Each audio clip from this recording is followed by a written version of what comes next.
Ladies and gentlemen, if we could have your attention, please. Ladies and gentlemen, if we could have your attention, please. Ladies and gentlemen, thank you for your attention. Thank you very much. It gives me great pleasure to introduce Nick Pendleton, an investor and board advisor to InventTrust, and Raj Malhotra, the CEO of InventTrust, who will launch 2 open challenges related to. Thank you, Nick, and Anatol. Firstly, I want to just say how much of an honor it is to be here and to have the opportunity to work with all of you. And as Anatol was just saying, we are launching 2 open challenges. And first, before I tell you about these challenges, let me just give you 2 more minutes about what InventTrust is and who we are and what we are doing. So we are building effectively a network of networks, which is a way that will connect human capital to intellectual capital and to solve issues around collaboration and to help promote an innovation economy effectively. So and the way we are doing it is building the first exchange around innovation. This means people will be able to use this platform to trade ideas, to trade concepts, to collaborate with others around technology, and of course to get to know each other and to build trust and a community of value through that trust. So effectively what we are building is a value network.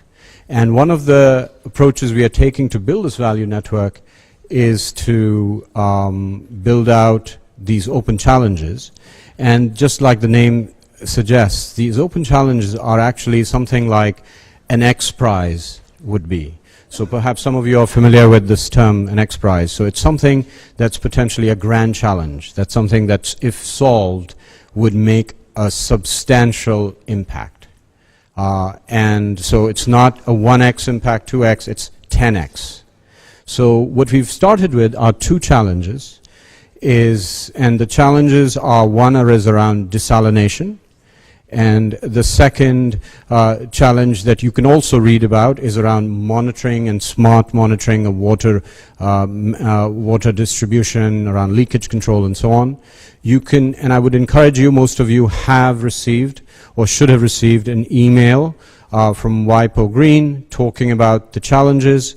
Would request that all of you go and register and look at these challenges. We would expect that many of you will have ideas, technologies, suggestions to contribute.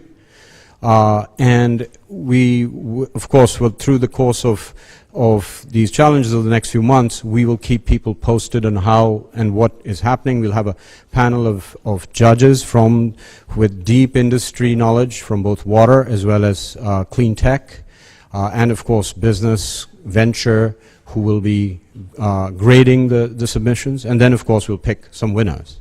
But this process is a journey, and we are thrilled to be on this journey with you all. And frankly, the platform is also very much a chance to. We are of course starting in the water industry with these 2 challenges. However, the platform really provides a forum for people to post their own challenges as well. So I've heard that there are many of you who've come here with particular challenges, whether it's around fundraising, whether it's around finding technology partners, whether it's around finding collaborators of various types, and the platform can be a mechanism to provide you with the infrastructure, if you will, to promote your own challenges. So what we will also fully expect is that beside contributions to the challenges that we are promoting, that there will be others of you who may want to use the platform to promote your own challenges. And then the machine, if you will, because it is a digital platform which does use machine learning and sophisticated technologies, will allow you to identify collaborators, make connections, both obvious and non-obvious connections. So we've heard over and over the last couple of days how there could be cross-sectoral, cross-pollination types of opportunities. Well, the machine learning that's built inside the platform will sort of start to help identify those points of connection. What will also happen is that as this grows, it captures the learning from all of these and allows you to disseminate that, allows us to disseminate that learning. And these are all the reasons why we have an alliance with WIPO now, and we're very excited about building that out further. Nick, would you like to also?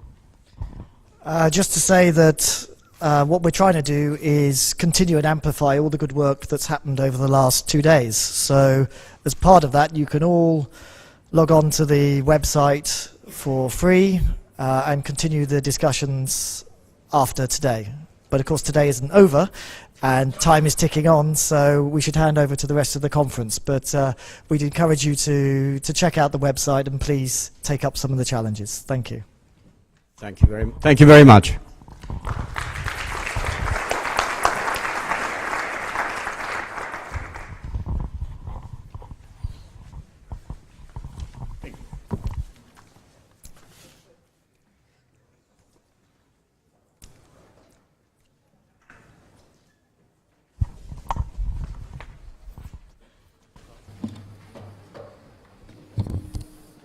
I'd like to invite the pitchers to the table, please.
Okay, welcome to this session on sustainable ecosystem for water entrepreneurs. I just realized, before lunch, that I'm actually having the most ungrateful task today is to animate this session just after lunch, which means that my challenge is to keep you all awake, because the natural tendency of human beings is after lunch they either want to sleep or to go for a walk. So I hope that my panelists and my pitchers help me in this task and put a lot of energy in their pitches and in the discussion that we'll have later on. So welcome to all those pitches. And before we start, I would like to set the frame. Introduce myself. I'm Violette Rupaner, and I'm a partner at Strategos. Strategos is a boutique consulting company based in Lausanne, and we help companies and organizations navigate through the complexities of today's world. Successfully, of course. I currently work on several projects and initiatives that are related to strategy, organizational development, project management, change facilitation, and participatory leadership. I'm here today wearing my hat as the manager of the Swiss Blue Tech Bridge. This is an initiative that provides interest-free loans to Swiss startups, SMEs, and social entrepreneurs in the water sector who are willing to service base of the pyramid customers in rural areas and small towns in low-income countries. And I'm today's panel session moderator. So who is an entrepreneur in the room? Please raise your hand. Okay, we have quite a few. It's quite a roller coaster, isn't it? Yeah? You go through ups and you go through downs, you go through different phases, and Leonella will talk about that a bit later, from the idea to incubation and then hopefully to scale up growth and maturity. On many occasions, you might be glad to get some support, be it financial, managerial, technical, or strategic. But there's many actors out there, as you learned through the past 2 days. Each has their own specifications, specialization, approaches, and rules. And these specifications and specificities can be quite confusing to an entrepreneur looking for help. And identifying the right support organization at the right time and gaining their trust, you've heard about trust earlier on, how important it is, can take a lot of time and energy. Time and energy that you as entrepreneurs would rather spend with your customers, right? So, what if the support ecosystem was organized in a way to be perfectly readable to you, and you would exactly know to which organization you can go at which moment? Or even better, you get in touch with one organization a little bit by chance maybe, and even though they cannot help you in your particular case, they would seamlessly take you to the right place. So here's my question to the pitchers and to the panel and to you all. How can we unlock silos to achieve a more transversal approach to support impactful water entrepreneurship, fully respecting human rights? So without further ado, I'd like to invite our first panelist, Leonela Barreto-Dillon from SEVAS. She's a trainer and coach for this startup program based in Willisau, Switzerland. Yeah, thank you very much. Yes, my name is Leonela Barreto-Dillon. I am a trainer and coach at SEVAS, which is the International Center for Water Management Services. SEVAS is an incubator and also a non-profit competence center combining expertise in water, sanitation, and resource management with innovation and business development.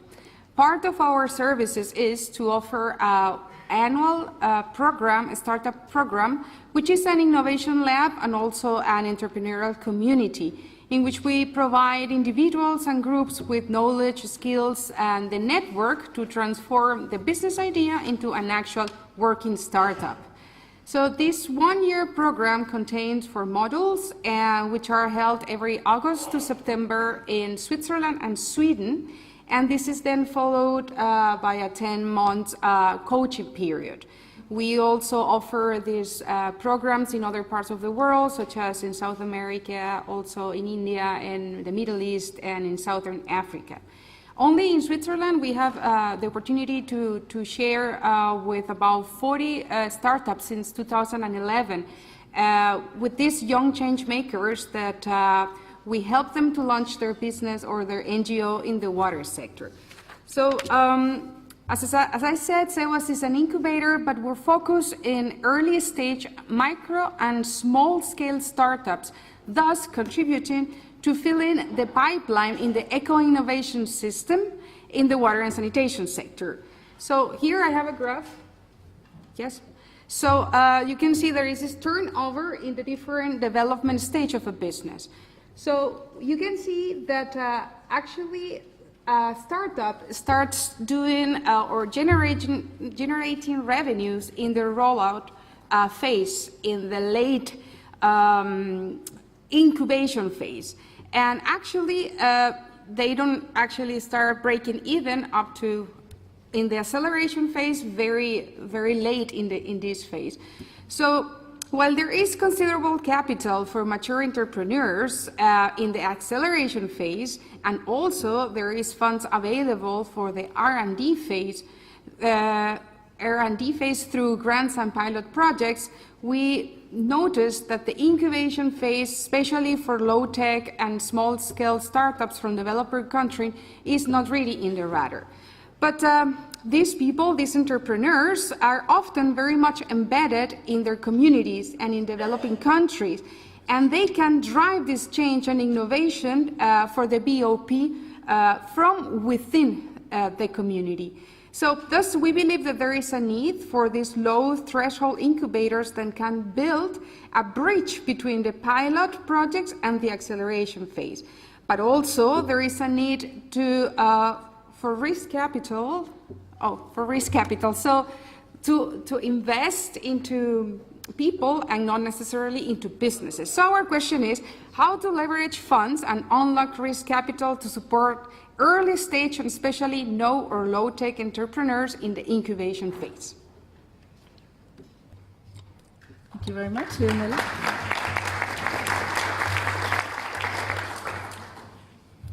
So I invite now Søren Busch, who is an advisor for Borda EV. I still don't know what EV means, but maybe you explain that to us. Yeah, sure. EV stands for Eigentragender Verein, which is a legal entity in Germany. Right. Well, thanks for having me, and it's actually the first time for me pitching while seating, and I don't really know what to do with my hands, so bear with me. I'm actually wearing two hats today. One is that I'm a consultant for startups in the wash sector, and the other one is, which is probably more interesting for everyone here at the particular event, is that I'm advising the NGO Borda. And representing Borda, Borda is an international operating NGO. It is active in more than 24 countries and has a track record of more than 40 years of successfully implementing projects.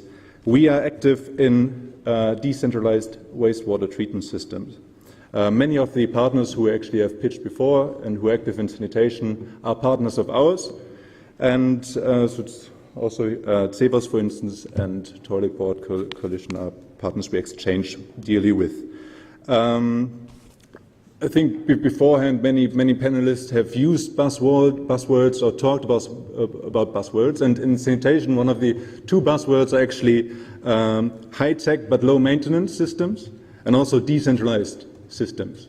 And Borda is actually doing that already for the last 20 years. So we see ourselves as an innovator, as a forethinker, and somewhat as a pioneer in that particular field. And we have conducted a study on how to engage the private sector into sanitation, which is also not necessarily new for everyone here. However, for an NGO, which has a strong value proposition already, it is quite a new field and quite a big step to take.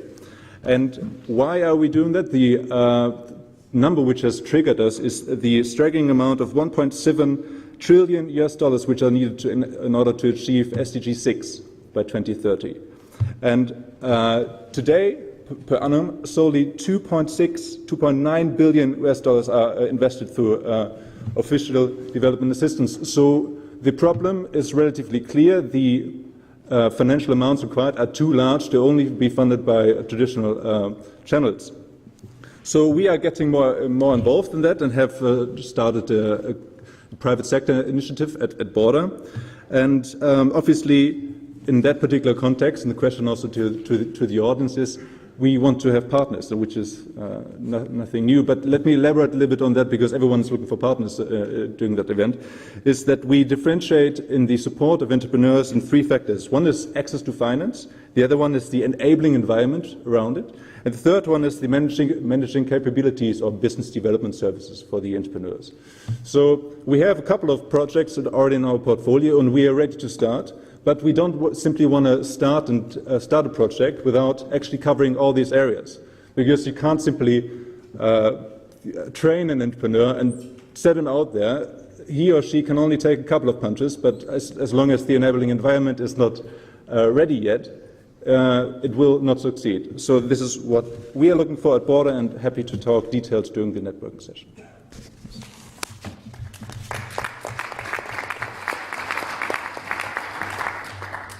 Thank you, Søren. I'd like to invite now Bryony Stentiford from IRC. She's head of strategic partnership there. Yeah. Hi, so I'm Bryony. I'm head of strategic partnerships at IRC. What is IRC? We're a Dutch-based NGO think and do tank, set up in 1968 by the Dutch government and the WHO to be a knowledge centre. We now undertake action research worldwide and share the learnings in various global fora. And in 2015, we started a movement called Agenda for Change with other like-minded organisations, namely WaterAid and Water for People, which focus on particular districts in the countries in which we work, with the aim of getting these to 100% access to water and sanitation. We work at districts as the lowest level of subnational government, and we're now transitioning towards more of a social enterprise model of working, which is why I fit into the sustainable ecosystem for water entrepreneurs section. We work with stakeholders from governments to entrepreneurs, donors and so on, and through continuity and sustainability of our approach and testing of our approaches as part of our action research. As a movement, as in Agenda for Change, and particularly as IRC, we are helping to shift the sector towards supporting sustainable wash systems rather than just infrastructure investments. Without systems or the enabling environment in place for maintenance, capital investments will ultimately fail, because if there's no one there to maintain them, they will cease to work. It picks up on the point that was made by Thierry Babot during the second panel discussion about the importance of services. We agree and say that we need systems to deliver those sustainable services. What do I mean by systems? I mean both assets, the physical infrastructure, but also the institutions and the incentives to ensure long-term sustainability of service delivery.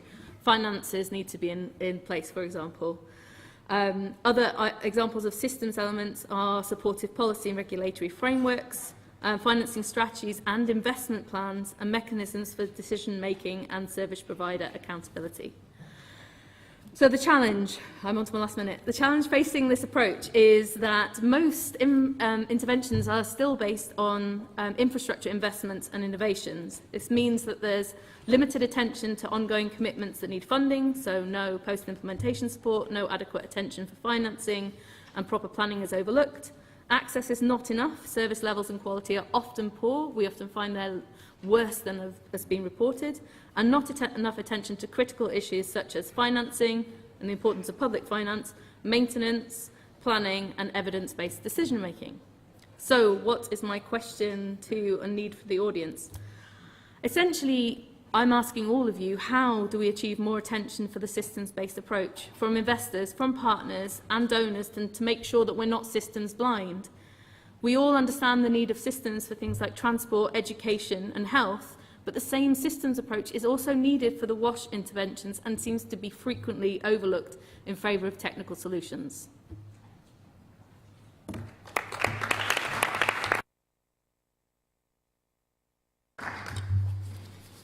Thanks. So our next pitch comes from Jasmina van Driel, and she is a group coordinator at Meta Smart Center.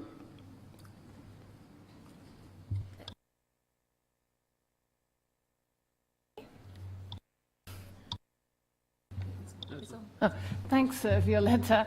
I'm Jasmina van Driel, and I'm the coordinator of the Smart Center Group Secretariat, which is in turn supported by Aquaforol, Meta, and the SCAT Foundation. So that's why you see Meta in my email address. Basically, the Smart Center Group is a network of several smart centers at the moment in Africa, working with a similar mission, and that is basically to accelerate and advance sustainable and universal WASH, basically to reach SDG 6. And SMART stands for Simple, Market-Based, Affordable, and Repairable Technologies, because there's different sort of meanings. I heard the word SMART many times, so just to explain that. And examples are rope pumps, are manually drilled wells, so different types of latrines, water recharge systems, a bit different from a lot of the high-tech things we saw yesterday. So this really focuses on low-cost, simple technologies. So smart centers are locally embedded, and the approach is basically, it's evidence-based. It's based on the smart center in Tanzania that's been operating for 10, 11 years now, and where we see the success of this approach, which is rooted in a couple of main elements. So more value for money, a profit-based sustainability, because we work through private sector, and also facilitating and stimulating self-supply, family household systems, as opposed to communal systems where functionality is often very challenging. So moving into the last minute, so basically we identify two challenges that the smart centers are facing. One is more external and has to do with the acceptance of low cost and the inferiority image of low cost technologies with companies, governments, NGOs. I mean, how they see that often as inferior. And the other challenge is Smart centers are training, coaching, incubation centers, and they really want to become more financially viable, and this is a challenge. And to round up, I'm really interested, and also to talk to you later, Leonela, with incubators, with investors, to see how we can support these smart centers to transition into being more financially viable and really function as incubators, and maybe even function as portfolio managers to help social impact investors find these entrepreneurs that are out there on the ground producing these technologies and making profit. Thank you very much.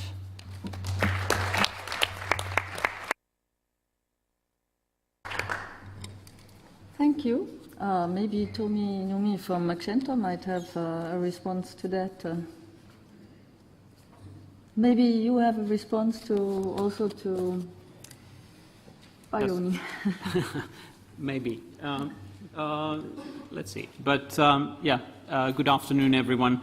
My name is Tomi Numi. I come from Accenture Development Partnerships, which is part of Accenture focusing on international development and bringing the Accenture expertise and capabilities into this sector. What we do is we, together with our partners, we develop innovative digital and market-based solutions for to address the social issues. We work with wide variety of partners from NGOs, INGOs, foundations, corporates, and so forth. One key element that we've found out, and it's of course pretty self-evident, is the requirement to build talent and individual skills, and see that as really as a foundation for every successful solution. And we have, for example, in the health space, created a mobile learning solution for frontline health workers, which which are currently been training more than 5,000 frontline health workers in rural Africa. So we've seen these market-based solutions work and also function in a growing, sustainable manner. In the water sector, we've started to develop a solution called Social Entrepreneur Academy, where we have developed over 30 training modules on core business and entrepreneur skills for micro-entrepreneurs. We've done this together with our partners like 1001 Fontaine, Nandi, Danone Communities, and others. And using a train-to-train model, we've so far trained over 900 social entrepreneurs. But since both the entrepreneurs are becoming more digitally enabled, and also if we want to scale up this model, we really need to move on to digitalizing this platform. And in order to do that, we've now carried out a market assessment to understand who could be the potential partners for us doing this, and clearly saw that this ecosystem is not short of potential partners. But my question really is a very basic and simple one, to understand who could be the most potential partners for us that could work together, share the vision of bringing the core entrepreneurial and business skills to these social entrepreneurs together with us. Thank you.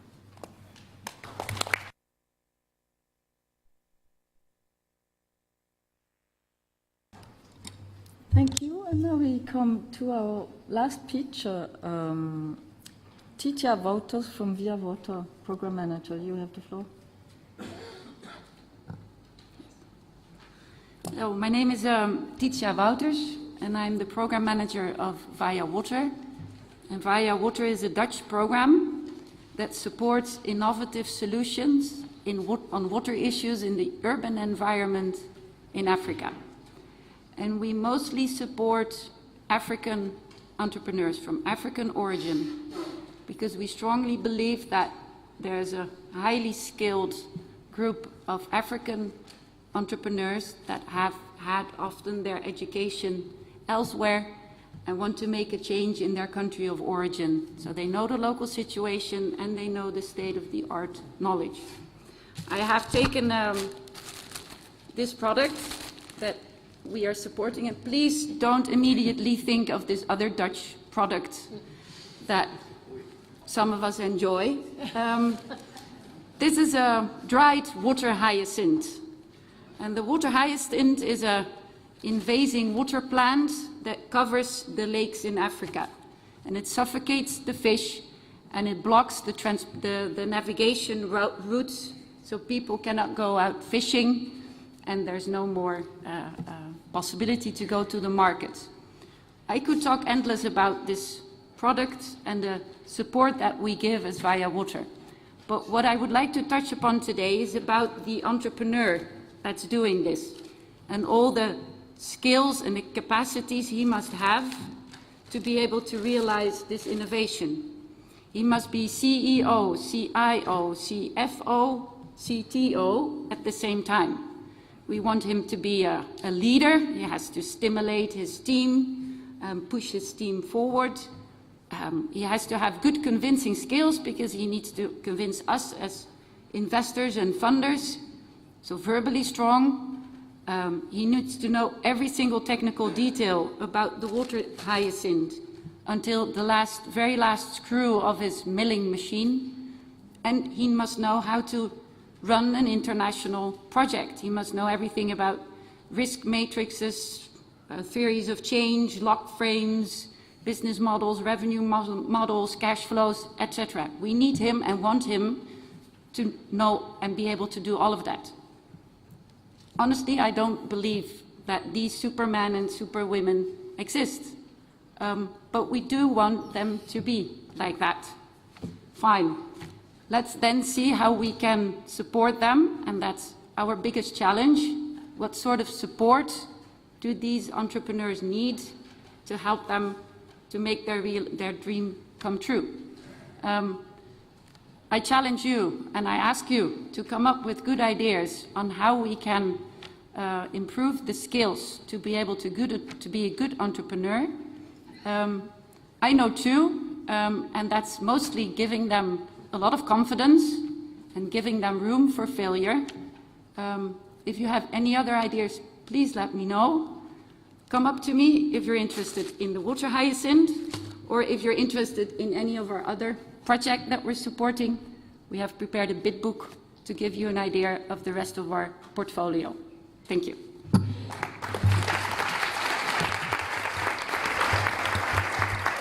Thank you very much to our great pitches. Let me just summarize what I heard. Maybe you heard something different, but what I heard, I heard three things, or I saw three things today in this short time. What I heard is that there seems to be a number of blind spots that exist. What about the low-tech, low-cost solutions? What about the incubation stage? What about the soft side of innovation?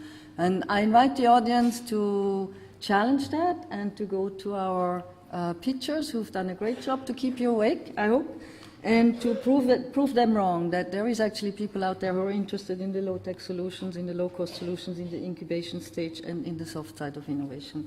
The second thing I heard is another challenge is, going to the next level. So also here, I hope there's people out there who can help our pitchers to go to the next level. And then the last thing that struck me was we have a perfect combination here of high-tech, low-tech. We have like a cool tool there that gives us the time, but we still have the low-tech thing. Time's up, time's up. So there, for me, I'm very relieved there's still a role for human beings in all that. So wonderful. That's good news. Thank you very much. And I would like now to invite our panelists to join the table. Thank you. Thank you.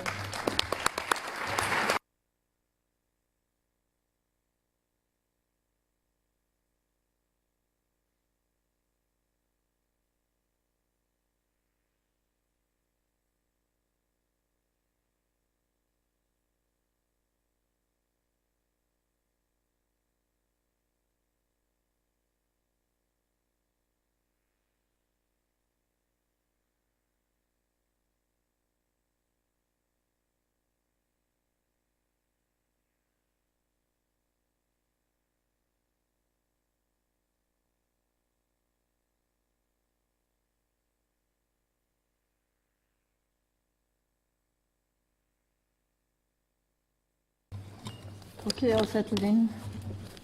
Excellent. So, what you have here at this table appears to be a sort of a mini ecosystem. In fact, we have an entrepreneur, Tim Chu, from Untapped. We have a private support organization, Jesse Coates from E&Y. I think in the past it was called something else, but today it's E&Y. Huh? Ernst & Young. We have a financial advisor, somebody from the finance world, Derek from Chrysler & C, and an NGO, Amanda Leffen from Bottlex. Welcome and thanks for having joined us.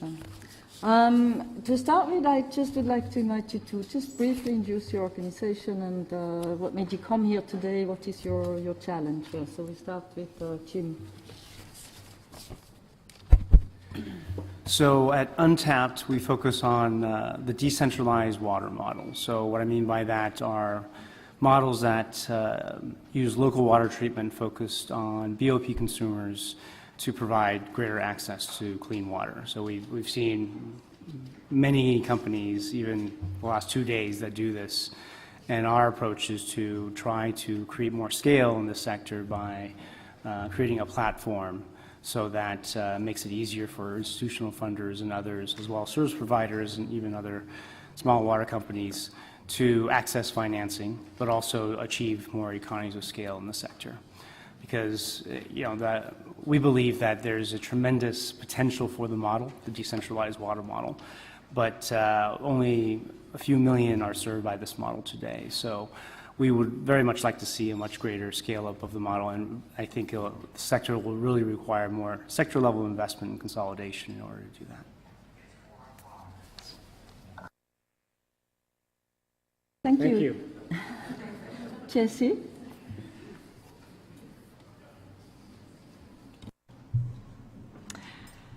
So, good afternoon, everyone.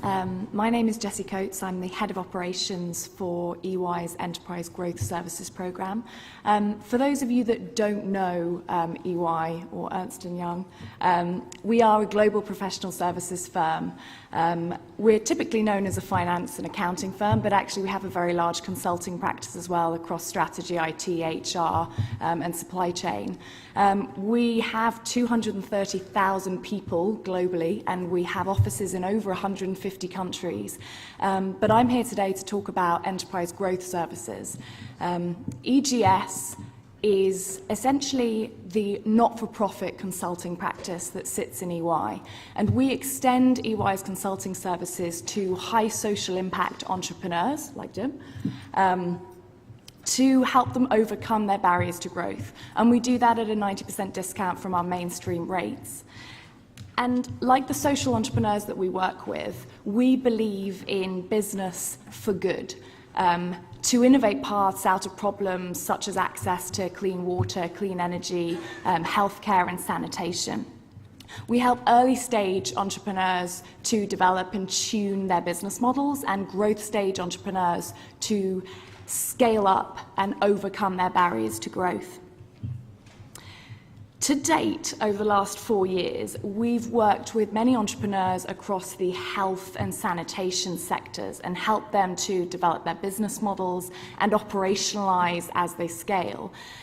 But of the 60 projects that we've delivered to date, only 2 have been in the clean energy space, the clean water space. And we've struggled to apply our learnings to clean water entrepreneurs.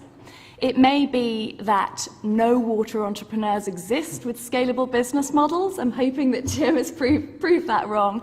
More likely, it's that there's a lack of visibility and integration across the ecosystem. And so my question to the audience is, do water entrepreneurs with scalable business models exist? And if so, how do we unlock silos so that we can better reach and support them? Thank you.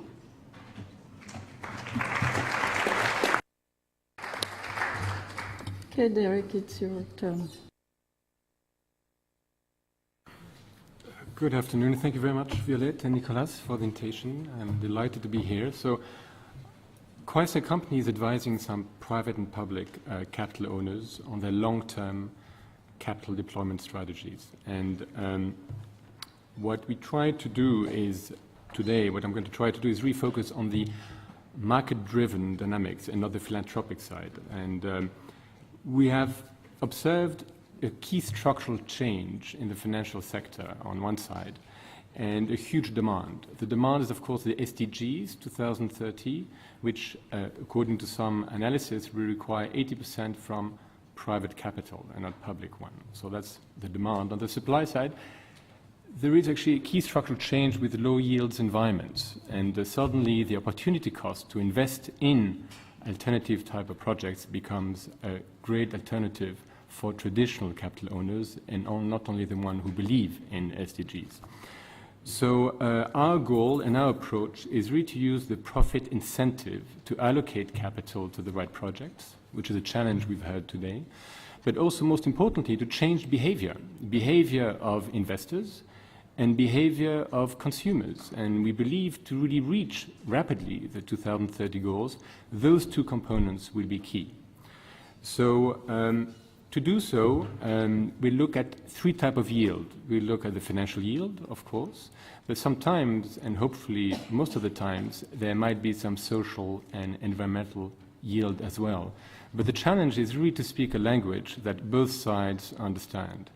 The one actually who come from the, I would say, sustainability world and the financial investors. So what we've decided to do to really have impact is try to focus on scale. And that's a key challenge we have today, is finding scale. So we look at it from the top down and not bottom up. So from the top down, we've observed that the key driver of change are value chains. So as an investor, what we can do is invest in thematic funds, for example, water funds. There are new ones which would drive, for example, peace in frontier markets and post-conflict situations. And we believe that if a capital is allocated on those type of themes, you could invest and drive a change of behavior of incumbent actors or maybe support new type of value chain solutions. A second approach would be infrastructure, and that's a focus on public-private partnerships. We believe that some of the capital required to have impact will require actually a combination on both sides, and it's a key challenge we try to address. And the third one is innovation. Innovation, of course, is what we're discussing today, but the key challenge for us is trust and formalizing the investment process. And that's really actually what we see as a key opportunity for the community to address. And that's a question for me today, is actually how to find the most scalable, high-impact solution. And this could be projects, entrepreneurs, but could also be financial products, financial investment type of solution, or public-private partnerships opportunities. Thank you.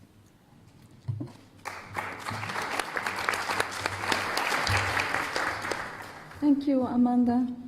Please take the floor.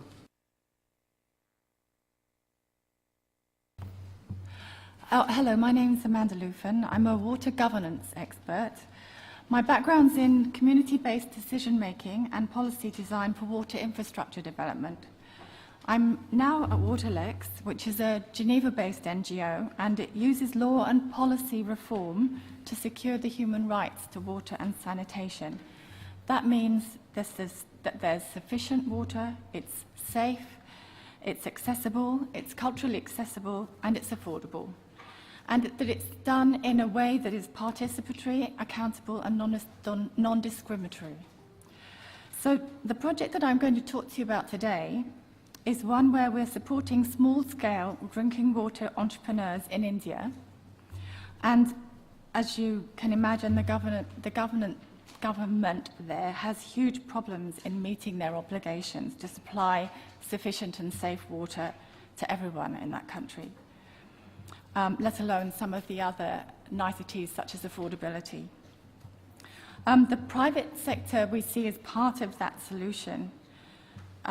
Local government there, first of all, doesn't recognise that the private sector can be part of the solution. It's not built into their regulatory framework. They don't have the regulatory controls in place to safeguard people's human rights to water and sanitation. That regulatory framework is missing. And thirdly, they don't have the budget to do anything about it.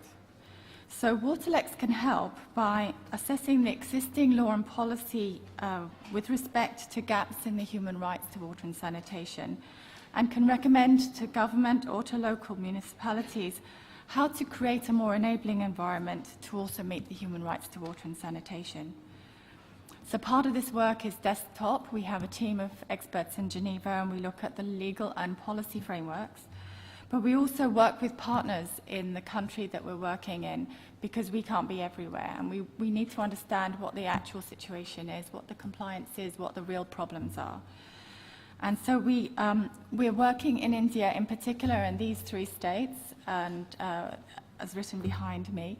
And so I'd welcome input from anybody who's active in those particular states in India where we're currently doing a lot of research and hoping to work with local government to try and create a more enabling governance structure for local entrepreneurs. Thank you. Thank you.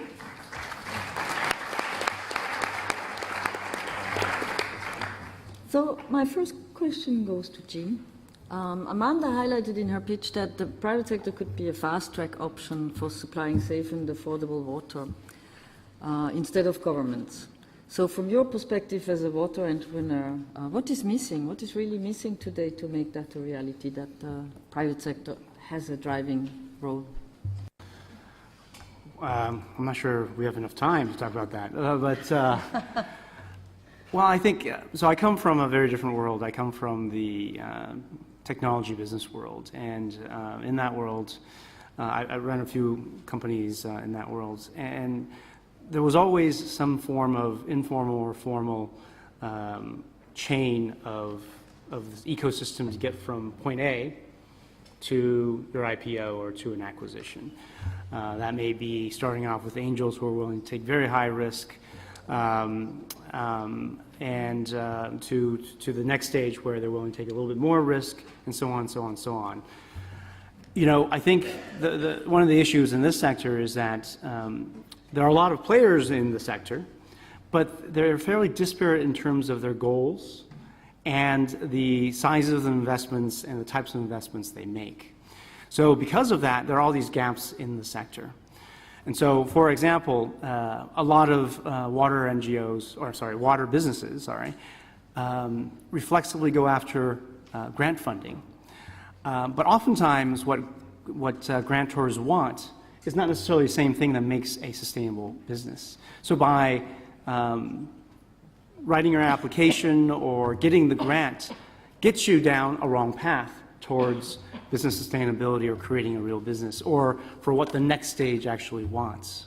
So I do think that maybe to a little bit to what Amanda was saying and what some of the others are saying is there may be more work that could be done on creating a framework that links up not just the size of the organizations throughout that chain or life cycle, but also on what the objectives are in the bigger picture. So let's bring in more of the public sector players, as well as, for example, bulk water providers in South Africa.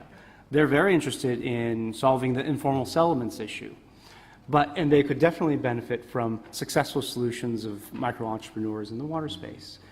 But because there's no coordination in that ecosystem, that opportunity is lost. So I think there could be a lot more coordination between policymakers on the government side and on the public utility side and the water entrepreneurship side and the funders who are supporting them. So that's what I would say at a general level.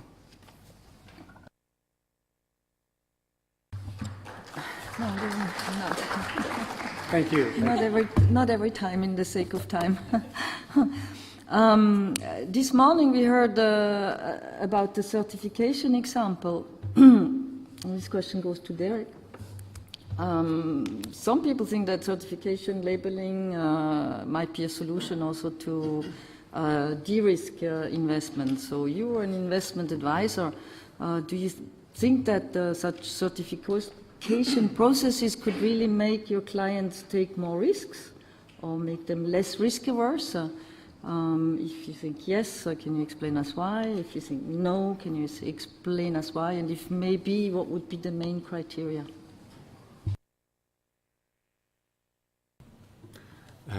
Thank you, Violette. What I would say is anything which would provide added trust and transparency is helpful. But in the case of certification, it's very similar to some kind of a regulation. So it's really kind of the carrot and stick approach. And so we would look at it favorably because it would provide some added, I would say, comfort as to who is dealing within that small ecosystem, which is actually that investment.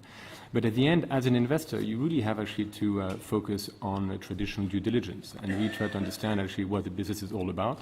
Is there a market? Is there profitability? Are actually the capital investments required viable?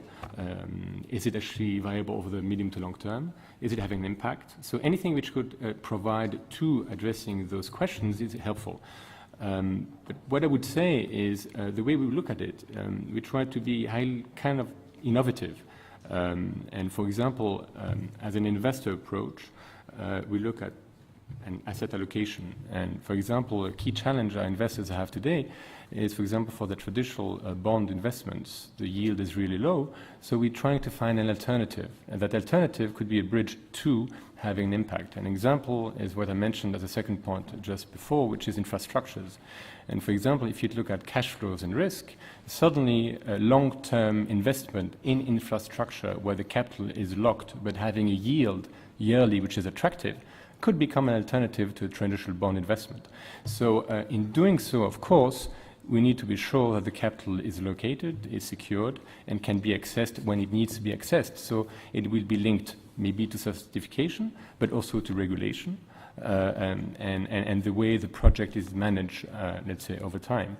So maybe as a second point, what we're looking at is also a new type of technologies, like smart contracts, because this is a way to bring transparency, to automatize some of the investment process and the way maybe the various guidelines are being defined. And for us, an investor, it's maybe a new tool to dialogue with some local governments or entities, which might be in traditional manners, maybe a little bit more versatile. Thank you. Thanks, Derek. My next question goes to Jessie. As we learned today and yesterday, that fragmentation in the water sector seems quite high. And it looks we are reproducing, or we have already reproduced this pattern also in the smaller ecosystem of water entrepreneurship. You take a stance for more integration within and across ecosystems. What do you think would be the ingredients to break those silos, to foster this integration, and for us all to work smarter together? Thanks, Violet. And I think actually Jim and Derek have touched upon a few already. So Jim talked about the need for kind of greater structure across ecosystems, and Derek talked about trust. And obviously those two are kind of fundamental kind of ingredients to successful broader ecosystems and kind of breaking out of the small ecosystems that we're currently in. And actually I think this has been a theme throughout the day that I've noticed of kind of ingredients coming up. So if I just kind of maybe add my own personal opinion on kind of a few more. One that I think is particularly important is visibility. knowing who is out there in the market, what they do in very simple terms and how they can help is something that is fundamental to the kind of effective functioning of an ecosystem. And events like today and networks across kind of the water space, such as Waterpreneurs, or across sanitation, like the Toilet Board Coalition, I think have been huge steps forward in that regard. I think there are also possibilities for greater use of digital platforms on a kind of cross-ecosystem basis globally. I'm interested to see the WIPO Green digital platform, but I personally haven't seen anything yet that really kind of transcends ecosystems and does that effectively as yet. The second, I guess, ingredient is a recognition that our challenges are not all unique. And what I mean by that is that governments in different countries and water institutions in different countries often face the same challenges. All entrepreneurs, all early stage entrepreneurs, all growth stage entrepreneurs, and all mature phase entrepreneurs broadly face many of the same challenges globally. And entrepreneurs working in the clean water, sanitation, clean energy, health, education, agriculture spaces often face all of the same challenges as well. And as a consulting firm that works across those sectors, we see the same daily challenges and the same potential solutions applied across all of those sectors. You know, kind of distributing to rural communities at scale, driving down cost per unit, and changing consumer behaviours and buying patterns is not one organisation's problem, it's everyone's problem.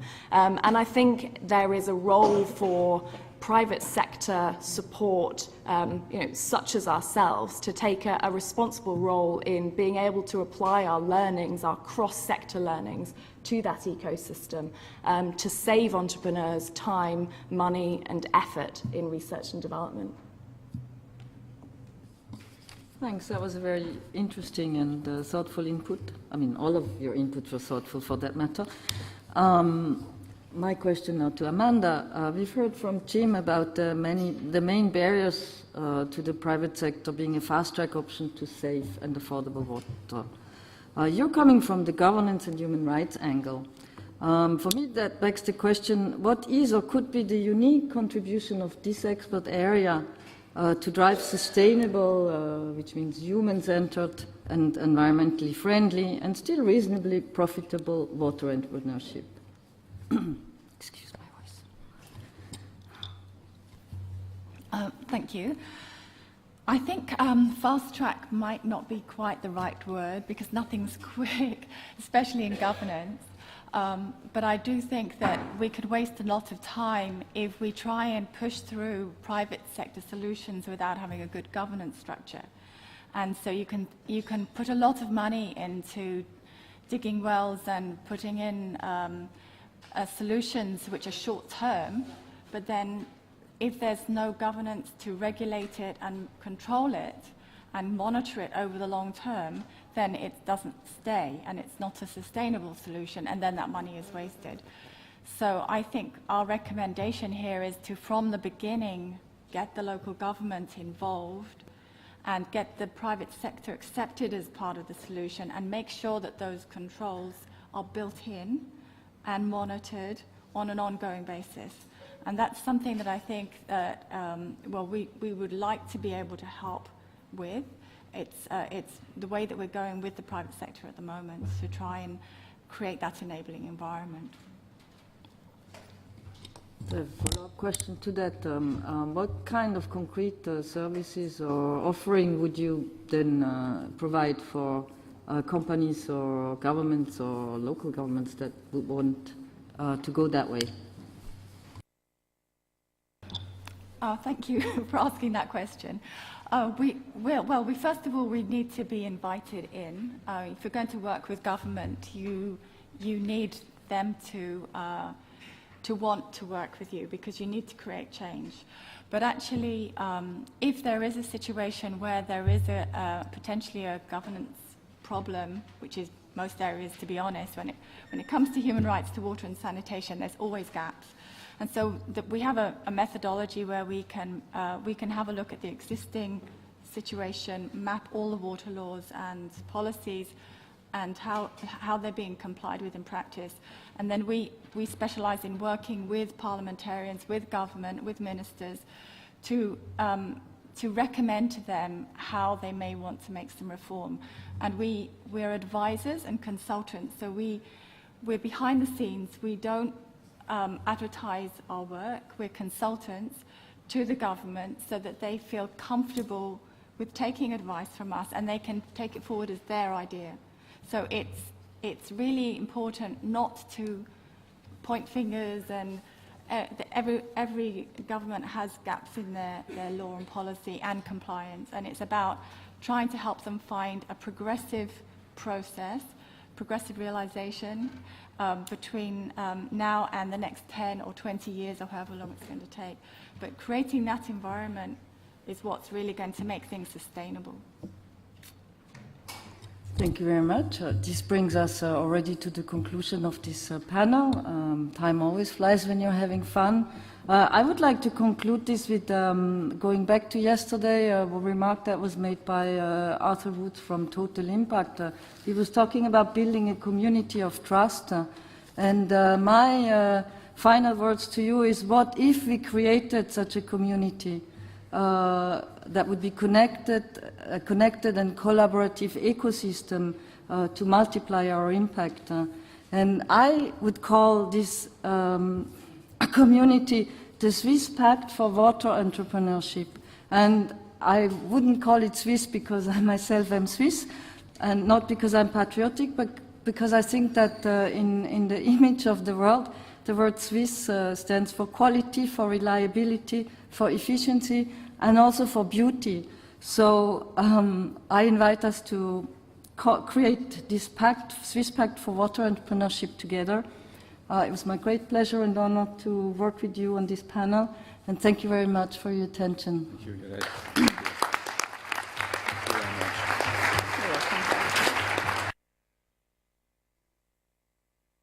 Thank you very much.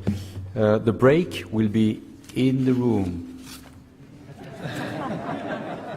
So you network as much as you want, but we're going to reconvene in, what did we say, 15 minutes? 15 minutes. 1-5. So it's okay to network in the room. There's no coffee. No coffee. No coffee.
Can we come back? We will start.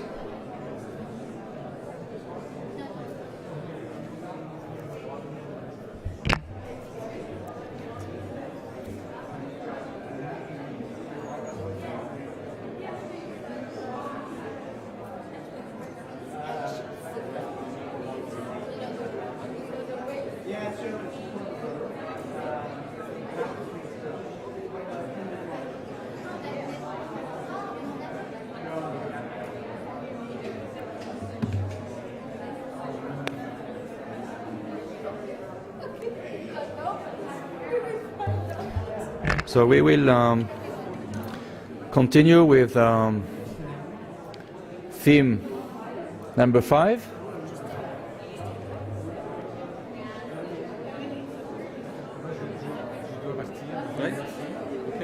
Merci. Merci pour ta contribution.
So I invite you to sit back. We're going to start.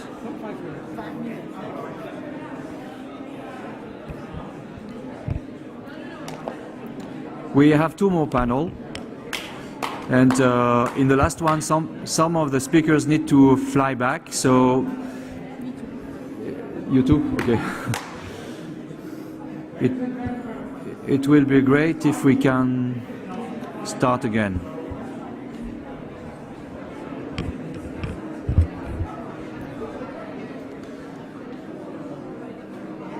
So we are inviting the speakers on stage.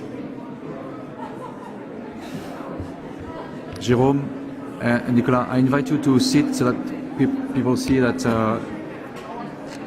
probably you are. Yes.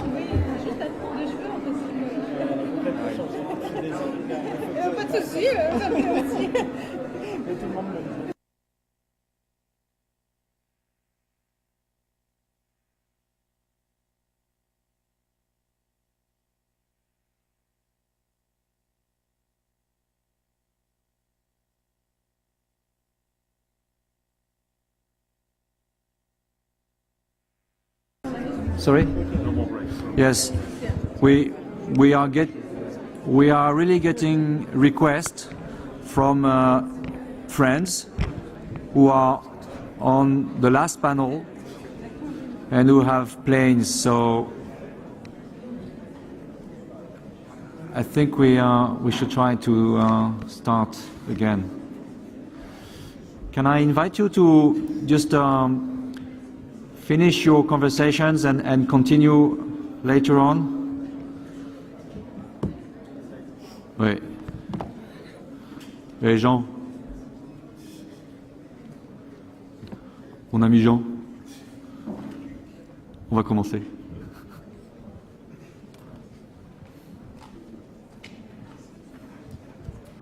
Ok.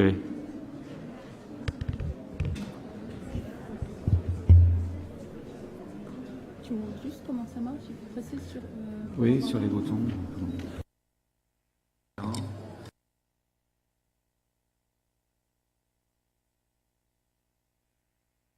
Just as a few more people are entering the room, just the speakers' attention. Jérôme, just attention. When you need to speak, just press the button here. Yes. Salut.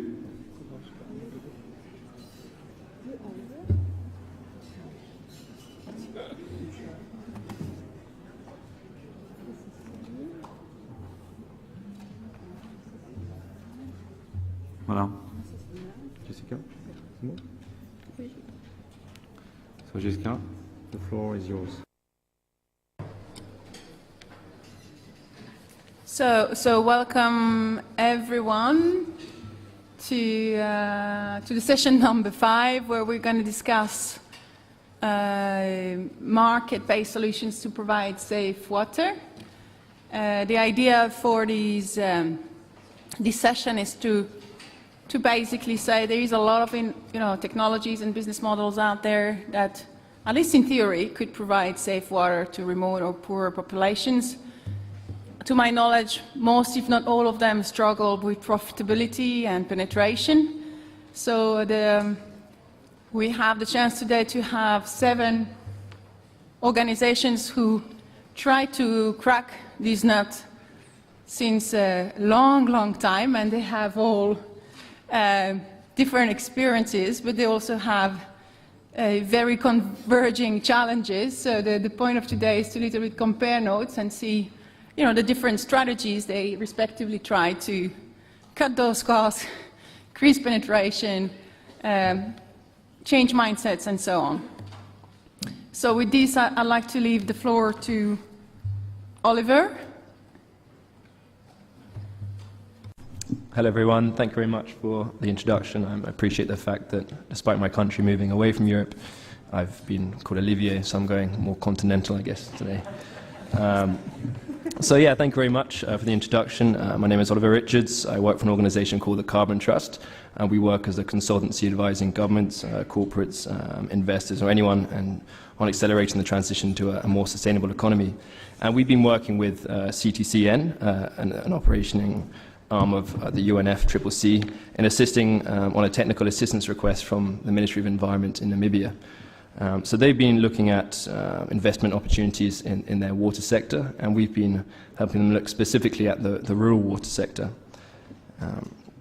So there's about 5,000 rural water supply boreholes, and these supply very, very remote locations, and also locations whose local economy is based almost entirely on livestock herding. And these boreholes are paid for by the government and then handed over to local communities to pay for the operating costs and generally maintain them.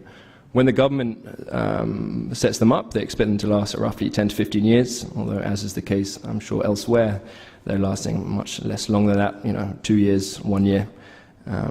So there's a problem here. The problem is, I guess, both financial and technical. So of the 5,000 boreholes, estimates suggest roughly a third need some sort of rehabilitation.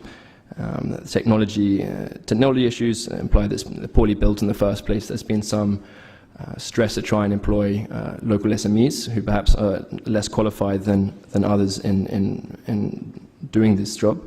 There's also a lack of ongoing maintenance in making sure that these boreholes don't collapse. Financially speaking, there are inadequate revenue collection models, and quite frankly, they're inadequate and inappropriate for the context they're in. As I said, these are quite livestock-heavy areas, and so there's a priority to a perverted priority to give water to livestock instead of humans, and at an accelerated rate, causing over-abstraction. This over-abstraction causes damage to the pump infrastructure, and also, causes things to break down as a result. This willingness to pay issue is also exacerbated by the advent of solar pumps. People don't really understand that before they had to pay for diesel fuel, and now that fuel is gone, is an additional challenge to get people to pay.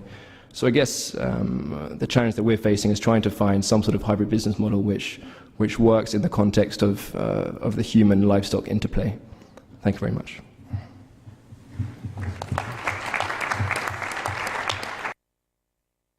Thank you, Oliver. Now we're going to talk water kiosks with Kishan.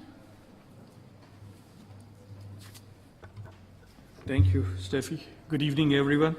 I represent Spring Health, and we have been in the water business for the last 6 years with 200 kiosks and serving 100,000 people every day. So impact is there, growth is there, scalability is there. Now we come to the challenge which is there. How do we do the behavioral change in the rural areas where we are supplying water? Because they do not want to change their habits, they do not want to move out from the fixed trends which they have been working on. It's a big challenge. Like, I'll just quote an example to you. We have certain families where they have been buying our water for the last 5 years, but the elders in the family still drink well water from the backyards. They don't want to change. And for a social entrepreneur or a social enterprise, our biggest challenge is that we are always working on a capex or an opex or revenues. So if there is any crunch or if there is a fallback, we always want to reduce on our marketing and on our other expenses. So that is where the behavioral change takes a hit. And we cannot continue on all those practices. A question to the audience from our end is, how do we meet these expenses? How do we incorporate it into our funding or into our finances? And how do we ensure that the behavioral change becomes a regular, constant process in the entire sales cycle? Thank you very much.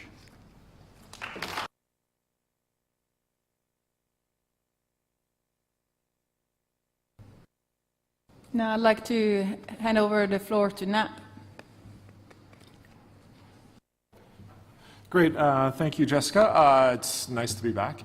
And I just wanted to briefly talk about some of the challenges that we're seeing in the Similarly Enterprise program. As I mentioned before, we are the stations that we implement, small water stations, are financially viable. They cover their operating costs within a year of being installed. And it takes us about 8 years or so to fully cover the maintenance servicing needs as well as the parts replacement. And after that, it's fully financially viable. And again, we believe that financial viability is a key underpinning for operational sustainability. It's not the only driver, but without it, it's the necessary driver. But one of the challenges that we're seeing is that we are asking people to pay for water. It's, say, in Ghana, it's 3 cents for 20 liters.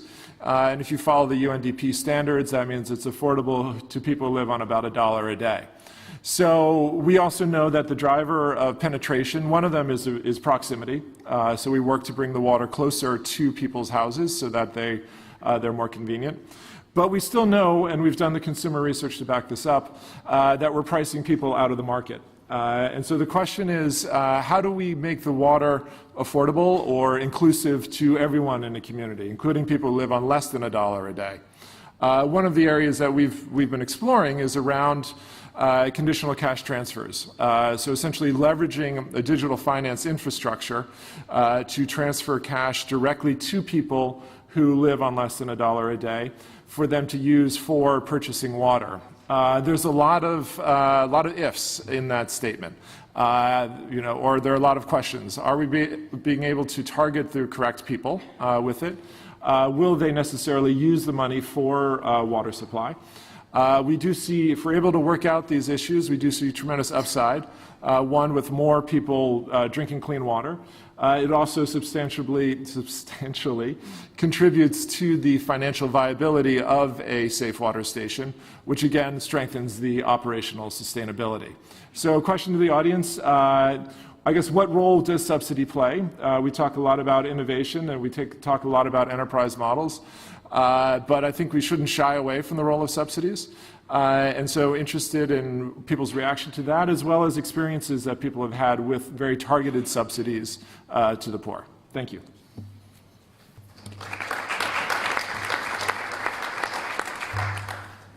And now I'm going to try to pronounce your name. Please forgive me. I like to call Gerdien.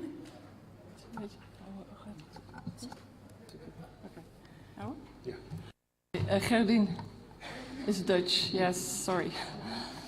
Okay, my name is Gerdien Segers. I'm working for Smart Water Solutions.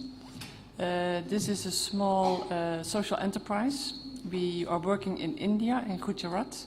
It's a desert state. We set up water shops in rural area,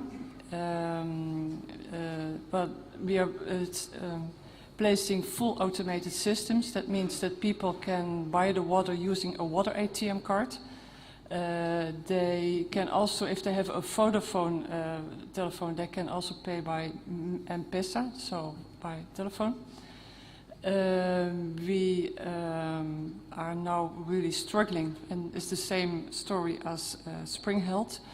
We did a baseline and we discovered that people really are suffering from waterborne diseases. People are telling us, yes, we want to buy the clean water, but the moment you set up a water shop in a village, people are not coming to buy the water. Well, they're coming once, they're coming twice, but they're not coming back. So, well, we solved some problems like home delivery, because some people really wanted to get delivered at home. We installed chillers, so because it's very hot there, so people can buy also chilled water at a higher price. So we are trying some new products, some new services, but we're still not getting to where we really want to go.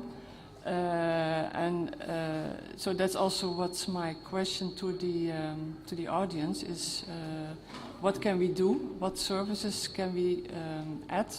What products can we add to our actual business plan to in order to really to reach more people in the villages, in the rural area? Thank you.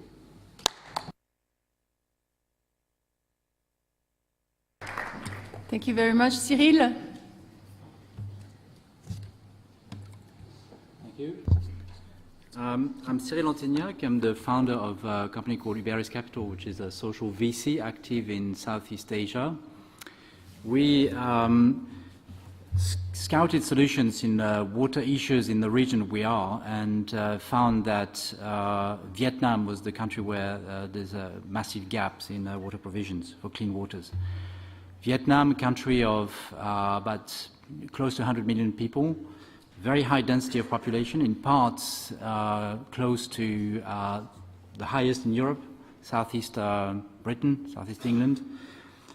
In some parts of Vietnam, density of population close to Bangladesh, so an acute problem with water provision. At the same time, 20 years of intensive agriculture, industrialization, that's gone faster than the provision of water facilities and utilities to close the gap with access to water. So these are the result of that much pressure is going into public health, with a large number, over 60% of diseases related to water, and not just because of bacteriological problems, but related to arsenic, heavy metals, and high toxicity in general. We found that Vietnamese people struggle to find affordable water. When you look at how people drink, it's close to 100% buying water from bottles. 24% people of the population have tap water at home.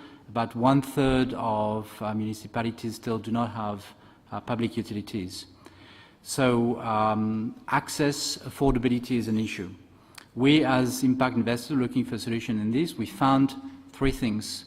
One is a local entrepreneur that has started to expand on the model of water kiosks in Vietnam, relatively successful, being able to repay operating costs within 2 years, but unable to scale to what is needed in Vietnam, which would be at least 100 kiosks throughout the country. Second, we found a local NGO that's able to provide some technical assistance with recruiting water and franchises, for example, provide some capacity building. And three, we invited Mylène Fontaine, based in Cambodia, with very successful development, 150 kiosks throughout Cambodia, one of the leading social enterprise in the field, to join. The issue that we need to close is how to resolve the provision of private capital into water kiosks in order to scale and make private investments repayable. That's the ambition and the target that we've set ourselves in Vietnam. But the question I have to the audience is, how do we accelerate the solution by blending sources of finance maybe, and making it possible for private investors to leverage on the mixed financing solutions that may be available. Thank you.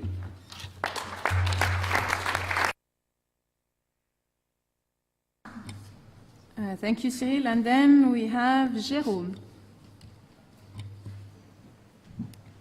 Good afternoon, everyone. So my name is Jérôme Voya. I work for the Antenna Foundation, which is a Geneva-based foundation. The mission of this foundation is to address affordable and sustainable technologies for essential needs. Under our WASH department, we did design a system of electrolysis of water and salt to produce in an autonomous way chlorine that we can address in our projects either for safe water or disinfection purposes. The philosophy of our foundation is to always work with local partners. And recently it came quite obvious to us that our solution had a strong relevancy in the war conflict areas, and especially in the Middle East. Why? Because in this type of situations, you have most of the time embargoes on products such as chlorine in all that forms like gaseous or liquid or powder chlorine. So basically, our technology could be a solution for water utilities to keep on working and to deliver during these crisis times, not only water, but still safe drinking water.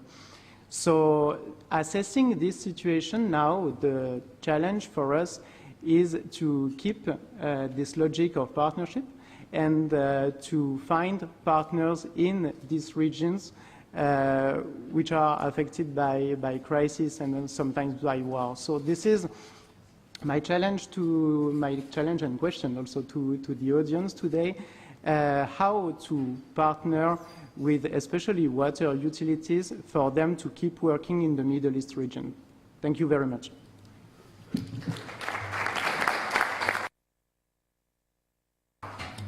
Thank you, and last but not least, Nicolas. So hello everyone. So Nicolas Schmidt from Danone Communities. So Danone Communities, for those who don't know, it's an investment fund that invests in two main areas, being safe drinking water and malnutrition.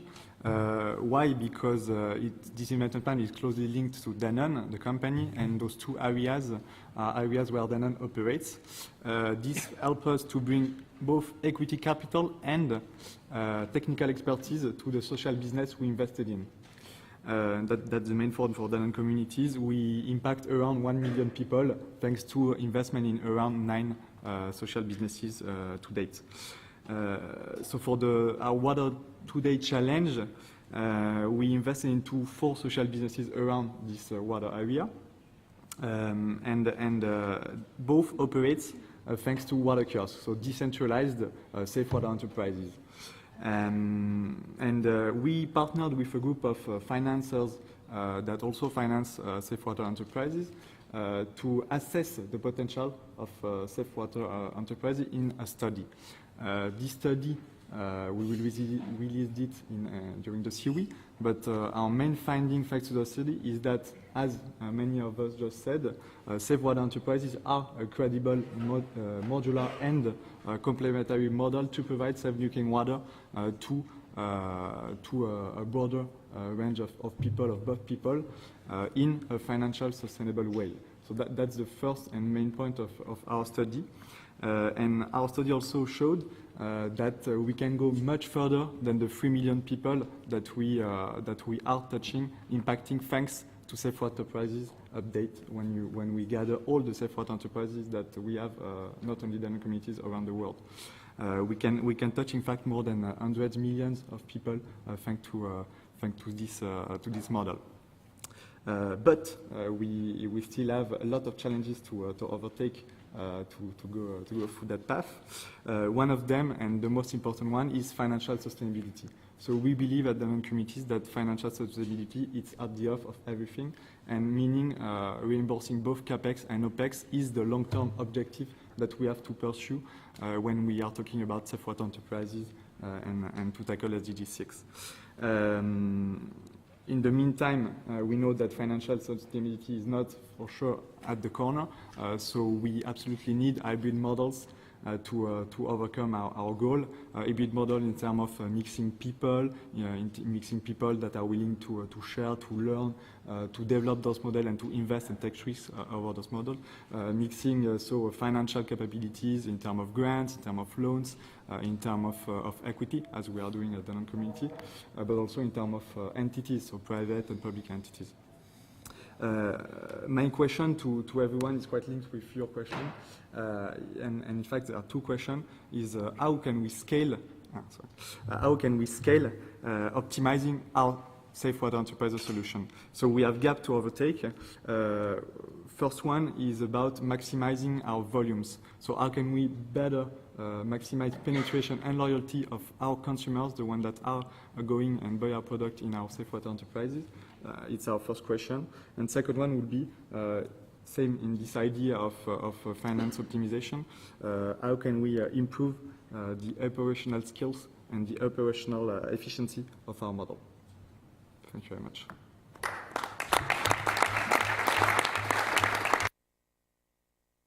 Just a quick announcement. We won't make a break between this theme and the next theme, and we plan to start the theme number 6 at 16:35. We'll see how. I mean, depending the interactions, because yeah, we'll see. But there are 3 people who need to fly, and so we'll make sure that they can pitch in due time. Thank you. So I think my job here is to tease some of the questions further. I don't think we're going to get any, end answer to any of those challenges.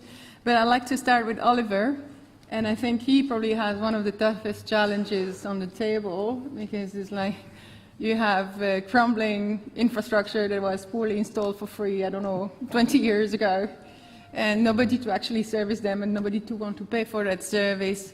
If you were to start it from scratch and you could design this program from zero and you knew that you had to install 5,000 from scratch, what would you do? Thank you very much. That's a great question, and luckily I'm not the one who has to answer it in real life. But I think what's important, when we were in Namibia a few weeks ago, we spoke to a lot of people, and the overarching message was you need to include the communities in the asset right from the start. There needs to be some sort of community involvement, whether it's 30% of the upfront cost or just engaging them more in where things are going to be.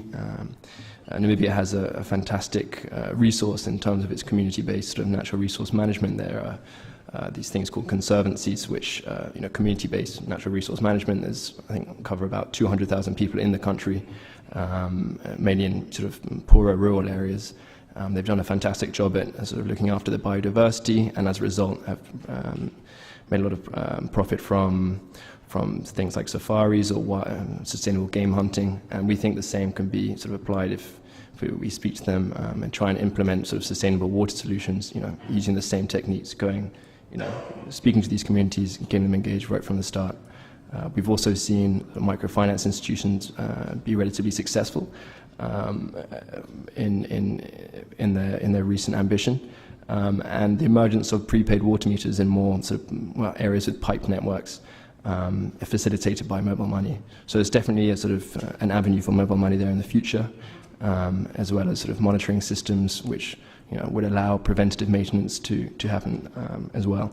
So I think there's a lot of things which can be done. And it's not just one challenge, it's several. Thank you. Now I'd like to turn to Kishan, and I really like your challenge because you're like, oh, don't help me reduce costs further. We can't do that. What I want to do is that people value more my service and value it sufficiently so that they are ready to use it and use it a lot and pay a lot for it. So I like the way you spin it. I read that in average you have 20% penetration, and from what I know it's not exciting, 20%. There's room of improvement. I'm sure also, however, you have communities where you're above the 30-50% mark. Have you figured what is happening in those communities that is not happening in those other communities, with much lower penetration? Thank you, Jessica. What we are right now working is we are working with the self-help groups. That's a ladies group which is present in the villages, in a group of 10 ladies, and they help us in our marketing.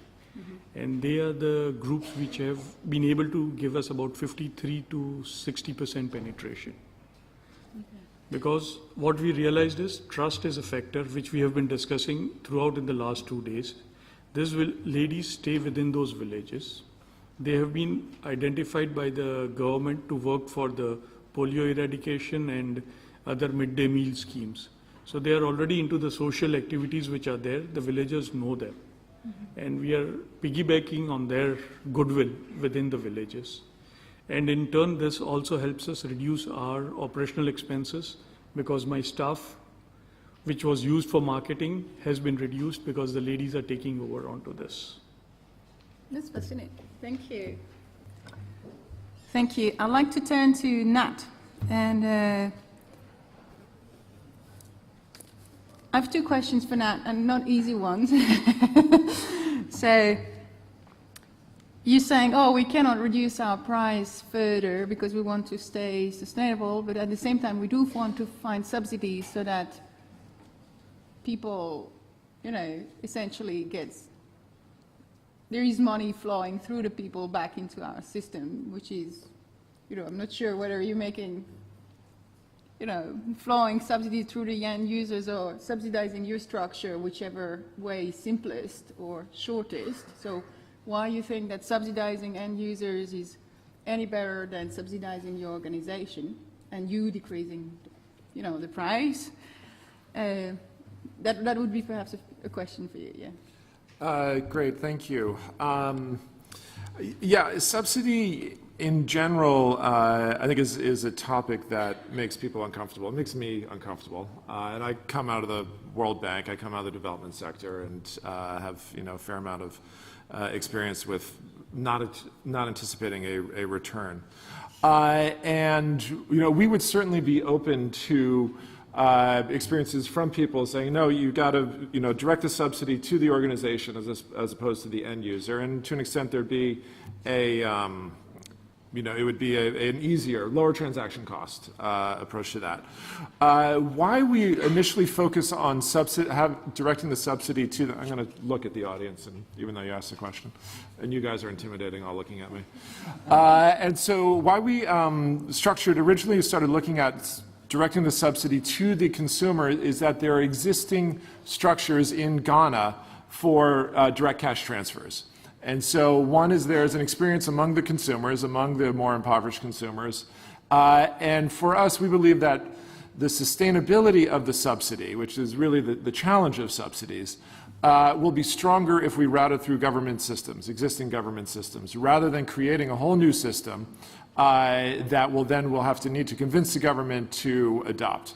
Now, even with that, there's a lot of assumptions in there about sustainable government subsidies, and I don't have a tremendous amount of confidence in that, but as far as we've progressed, that is the best of a series of bad options. And so that's why I'm asking the group here for experiences in that area to shift to a good answer instead of the best of bad answers. I'm not sure if that gets to your question, but sticking to that answer. Thank you. Now, if I turn to Lady Seger, so I don't have to pronounce your first name again. I really love your thinking of saying we need to find ways to, bank on what people value more, which is convenience or whatever, the chilled aspect of the water. My question for you is that for this strategy to work, you're basically saying we're going to cross-subsidize from whatever service that people are more ready to pay on, and we're going to finance the cost of the water through this. It doesn't sound like chilling or home delivery will give you these extra margin and will save, make your business more profitable. So have you looked at other services or other products that could perhaps give you a bigger margin bump? Thank you. It's true that that's maybe not the only solution for the problem, but the home delivery is done because we discovered that the places where we have set up the water shops, they were all in Dalit area, untouchable area, and then other people won't come to the shop. So the people themselves, they organized the home delivery. But we also are not only looking at those products, but also changing our business model or make some variation. And we now going to start to set up a water shop for a dairy company. They asked us because they wanted for their own, for the company and for the people working for them.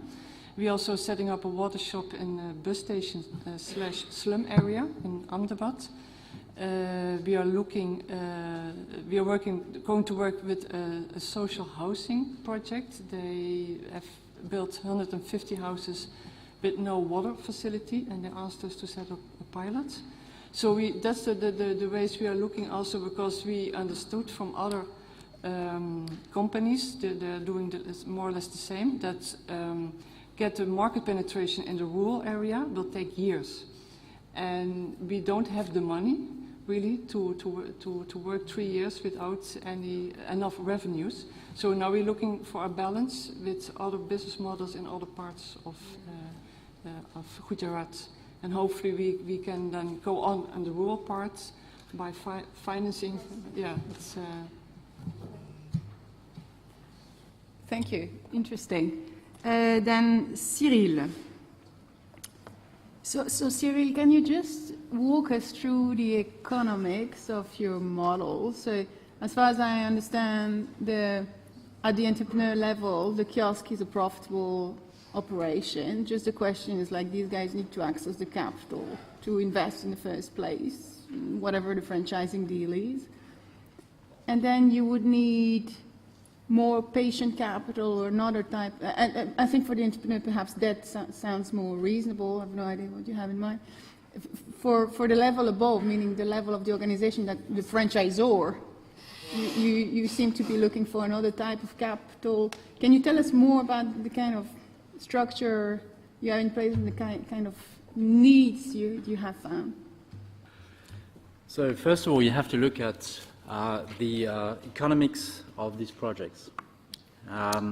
These water kiosks are based into peri-urban areas where high density of population exists, and usually located where there is a high footage. So very strong traffic outside industrial zones where workers, factory workers, can pick up bottles on the way in or out. These people drink good quality water at the workplace, because that's part of workplace regulation in Vietnam. So they experience what that is, only there's an affordability gap between that and what they traditionally buy to drink at home,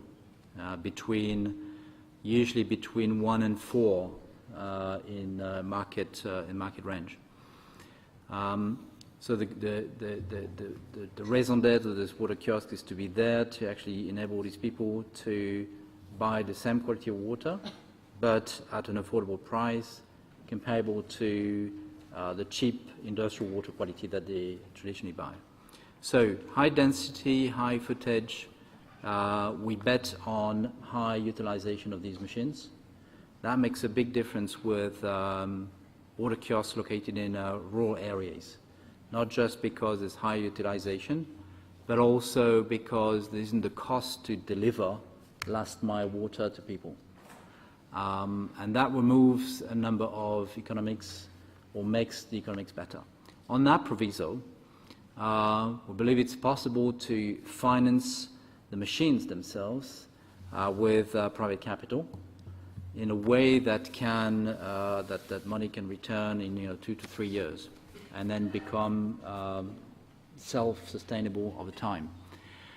However, just a water kiosk doesn't operate in isolation. You need a fair amount of overheads and organizational structure around it to make it work, to move things fast, to have logistics, but also entrepreneurial education to start the water entrepreneurs, to have a number of support services that makes it work efficiently. And that's where it costs money. In fact, the investment is not best placed in starting a water kiosk and funding the equipment itself, but it's best placed to create and support this organization so it can actually scale fast in order to create the returns for investors without a slack in the financing that will destroy the internal rate of returns of the entire project. So that's where we need experienced people like Mylène Fontaine, because they bring compacted know-how and organizational knowledge on how to run these and make it work efficiently. But a number of these operating costs can be supported by blended finance. For example, supporting early stage entrepreneurs. There is a sunk cost or an invisible cost in that, because the faster they are working to the standard of operation, the better. Also, for example, supporting all the hidden costs behind, fast efficiency, again, education, controls, quality, brands, marketing, etc. And so that's where blended finance will work better. If we were to invest in water kiosks just on a pure financial basis, it would be attractive maybe to utilities because you're paying $10 to $20 capex per head instead of a lot more for equity for utilities, right? On a average size utility with a catchment area of 10,000 people, it may cost $2 million. So it's a $200 per head per user. However, operating water kiosks, decentralized mini infrastructure located throughout the territory, it's something that's relatively new and unknown. So that needs support to make it work better. And if it works, which we believe it is, then this is our commitment here is to bring a model that can be financially attractive, not for the tens of thousands as it is today with water kiosks, but for the millions, because the challenge is for hundreds of millions of people to access water.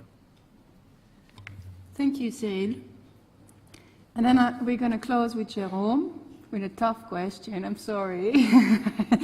So, Jérôme, I understand that your technology is both adapted in crisis context and in normal context. Is that correct? Yeah, so if you are talking about humanitarian and development context, yes. Yeah. So my question to you and to all the organizations who have a technology that they sell to both UNICEF or war zones and to this technology also for more developing contexts, is like, what has been your experience of, sequencing, like providing the technology in a war zone, through a donor for free, and then you pass it to providing this technology on a market base. Mm-hmm. In some countries, you have to do the two in parallel. So in some countries, you sell to NGOs that give it for free on one hand, and you try to establish a sustainable supply chain on the other hand, and you have two very different dynamics, Mm-hmm. In the marketplace that you triggered voluntarily. What's been your experience in managing these dynamics, either sequentially or in parallel? Okay, thank you, Jessica. I think you're right. It's kind of a difficult question, and maybe to answer it, I'm going to speak about like a concrete example that we had in Guinea. So in Guinea, we have this common project with a local entrepreneur called Tinkiso. And I think we started the partnership with this social enterprise in 2009. So the purpose of our partnership was for this entrepreneur to start working with the water devices, to put the chlorine in flask and to sell it on the local market, which was meant to be a local solution for the local market. Suddenly, 2-3 years ago, Ebola came in the middle of it with a lot of humanitarian logic behind, also with a lot of donations behind, and which was making this fragile ecosystem and fragile local entrepreneur in quite a hard position, actually. So I think that what you were mentioning, actually, between having two activities in parallel might be possible, because it has been the case in Guinea, but through very, very, very intensive lobbying.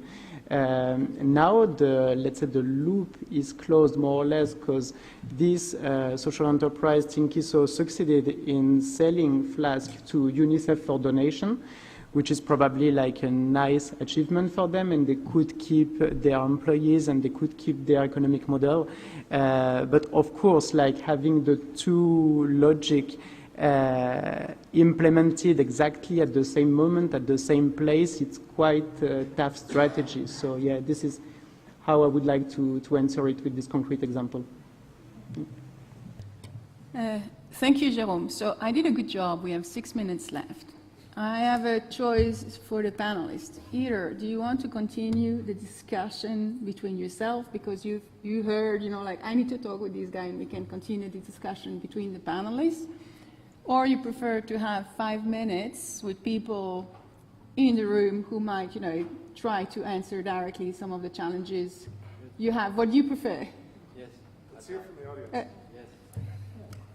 So, for the first, who wants to vote for the first option, which having finalists discussing between each other? Time management, my God. Nobody. Who prefers to have 5 minutes extra break to be able to network with Yeah, the but we're audience? going to lose everybody. No break. No break. No. No, because, I mean, we've seen today the interactions and 5 minutes is never going to happen. Okay, so I'm gonna take 2 questions from the audience. We've never done that. Allez, I'm so, you told me I can. You're right. Okay, lady first. It's a question for Madame Segas. Have you tried any transformation of wastewater as additional revenues? No. The reason that we are not doing any other sites activities is that we really want to focus and develop and stabilize our business model, because we have a hard time on getting that in place, and there's also no sanitation or anything else. It's maybe after this phase, but for the moment, no, we did not do it. Thank you for the extremely focused question. I like that. Somebody else?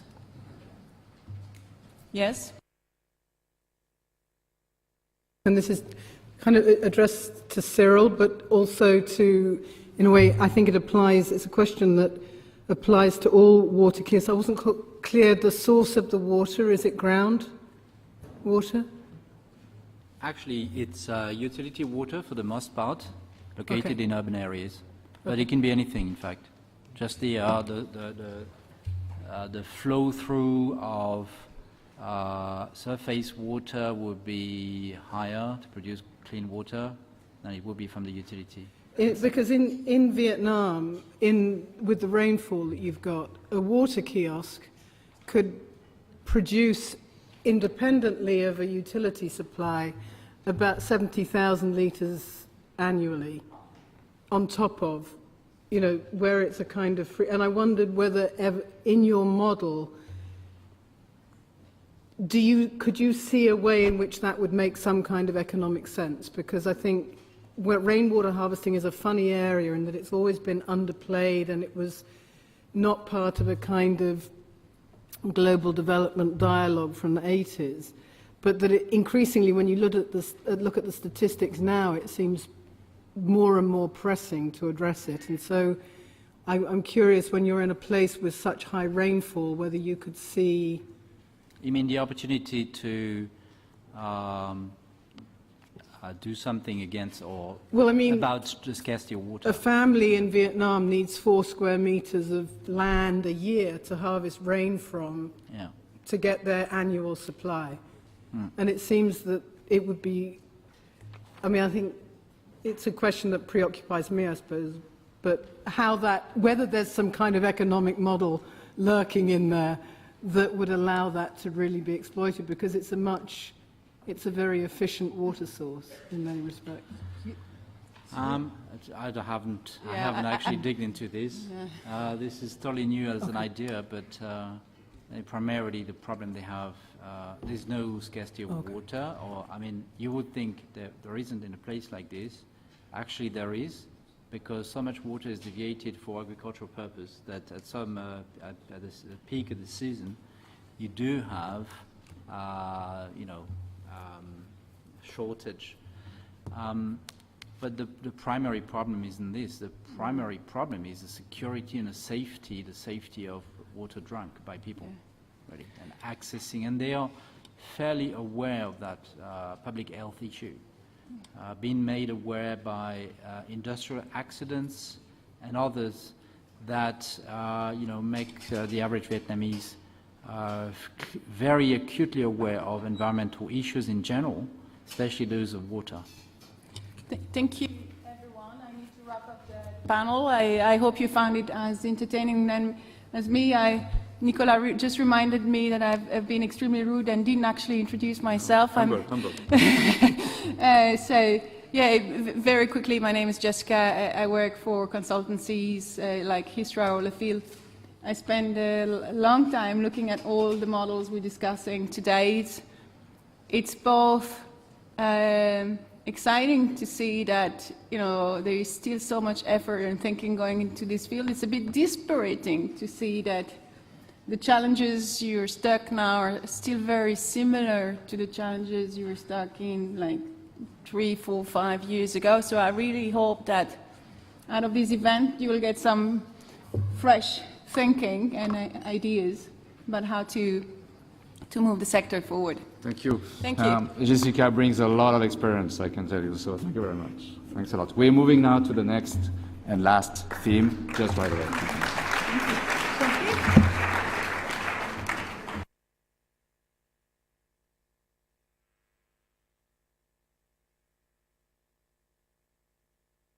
So I invite Roland and his team, and we're going to prioritize. Roland, do you know of your speakers who needs to go fast?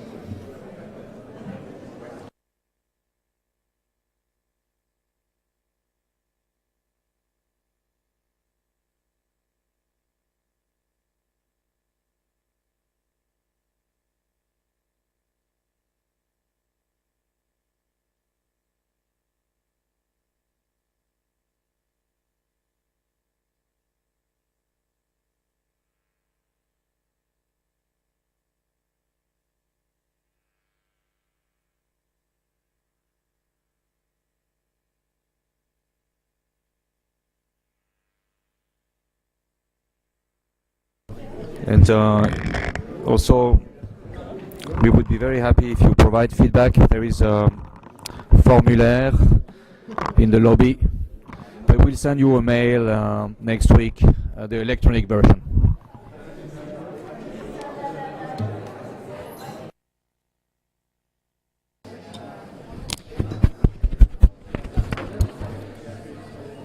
Est-ce qu'on commence simplement ou... Ok. On va aller vers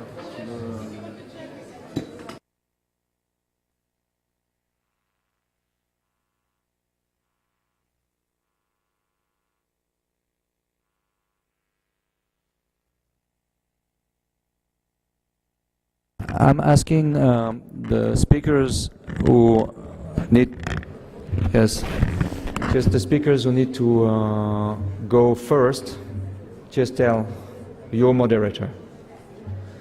So, who needs to go fast?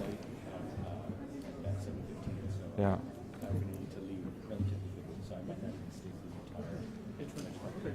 And so. Yeah. Sorry. So, Roland, this is. Should I start? Yes, please. The floor is yours. Okay. Well, I guess it's the last panel of the day. A long day, a second day, or even a third for some of you. I have that challenge, which is it's the last panel of the day. I have a second challenge, is we just stole your break. And I have a third challenge, which is Symbiontics was paying for the coffee break, and so I feel like we're a bit of a cheap sponsor, but I hope we can make it up, and that this will be interesting. Hopefully lively. What I want to try to do is we actually had 12 people who wanted to do a pitch for this last session. Blended finance is, of course, a trendy topic in our space, and so what we're trying to do is have 8 of the speakers do their pitch in 3 minutes, or even 2 if possible. At least 3 of you have a flight and need to leave at 5:30, so that'll give us a very good reason to hold the time. And then we have 4 of the speakers which won't do their pitch, but which were asked to actually respond to some of the challenges or questions of the first 8. And hopefully that'll stir up a bit of discussion, and if we have time, we can take a couple questions. So, I'll start with myself.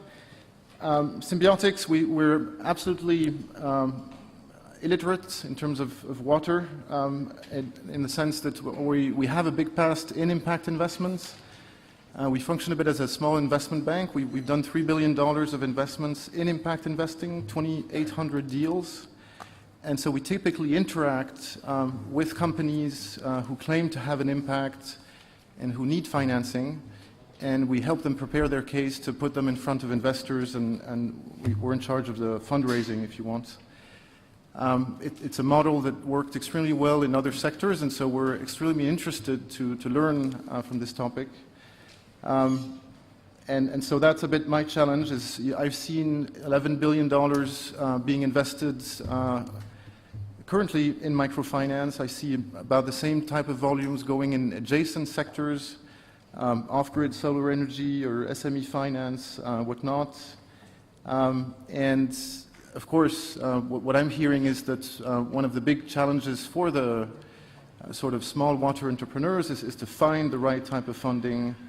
And so I guess a lot of the topic of this panel will be, how do you build that infrastructure from, the startups to the sort of early stage companies to the more mature ones, and what type of financing at what stage and what type of investors for which stage. So that's my line, and I'll pass it directly to Christophe Guillemin from Uduma. Thank you, Roland. My name is Christophe Guillemin. I'm board member of Uduma, which is a newly created company that intend to serve giving services to the rural areas in Africa. The main objective of Uduma, and some of you may know that already because Thierry Barbotte has already explained that yesterday, is putting a land to this incredible waste represented by the 500,000 pumps, hand pumps, broken down in Africa, equivalent to a loss of nearly $5 billion of past investment. This project has a tremendous impact, social impact, health impact, gender gap, bridging the gender gap impact, as it concerns 200 million people that are supposed to have water near where they live, but instead they have to go far away and carry heavy weights. And as you know, in Africa, water is the task of women or even young girls.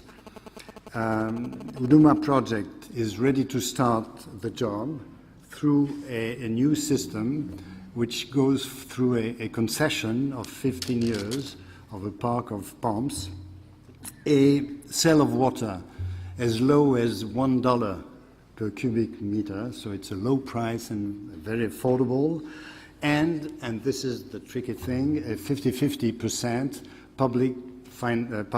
private-public financing.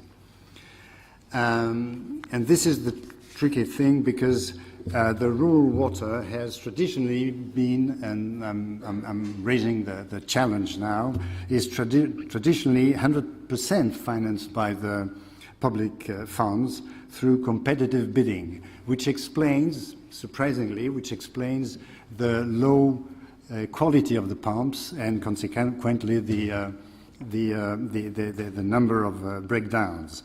And paradoxically, it also explains the fatigue, the donors' fatigue toward the rural area at the sight of the poor result. The donors are more and more reluctant to enter this area. The Uduma concept, however, which is one answer to this problem, is facing a huge challenge as it requires a blending of public and private finance, a 50% blending. And although the reaction from the public sector is amazingly positive, there is a no answer for financing, which puts at a standstill this fantastic initiative. So I come to my question. Do among you is there anybody having one idea, proposal, suggestion to raise this 50% financing? We're calling of an amount around $2 million for 1,000 pumps. Knowing that and taking into account, this is the important point, that we have to go out of the traditional way of competitive bidding. Thank you very much. Thank you.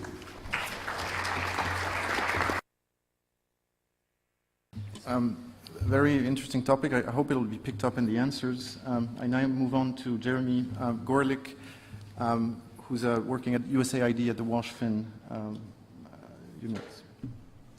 Good afternoon, and thank you, everybody. I also want to thank you for your indulgence for not having the coffee break. I'm probably one of the main reasons why you're not out there enjoying coffee, and that's because I have a flight to catch. So thank you very much for that. I will try to briefly run through what WashFin is, because I'm sure that a lot of you don't know about it, because it is only 6 months old. WashFin is one of USAID's newest programs and stands for WASH, which we're all here to discuss, and FIN, so looking at finance. WashFin is a $40 million 5-year program, and is mandated to work in at least 8 countries in the global south with focus on sub-Saharan Africa and South and Southeast Asia. There are 3 components to WashFin. The first component is trying to use the World Health Organization tool called TrackFin to look at the spending of public finance. We already have that we're rolling out in 5 countries, and we're probably going to double that within the next, I would say, 6 to 9 months. The second component, which is our largest component, is trying to find ways to mobilize domestic capital for innovations and investment in the WASH sector. And I'll talk about one specific example within that. And then the third area that we look at is knowledge management, both trying to bring new ideas into countries that might not have thought about them, as well as trying to disseminate the best practices and learnings that we've had from the projects. A lot of people ask, so why is USAID doing this project? And it's for a lot of the reasons that everybody else has talked about yesterday and today. The first is that while the borrowers or issuers of debt understand what it means to be creditworthy, they don't know how to get to that point. And so one of the main areas of our technical assistance and transaction advisory is to get the issuers or borrowers to a point of creditworthiness. The other thing, just because you're creditworthy doesn't mean that you are necessarily going to be able to design a bankable project.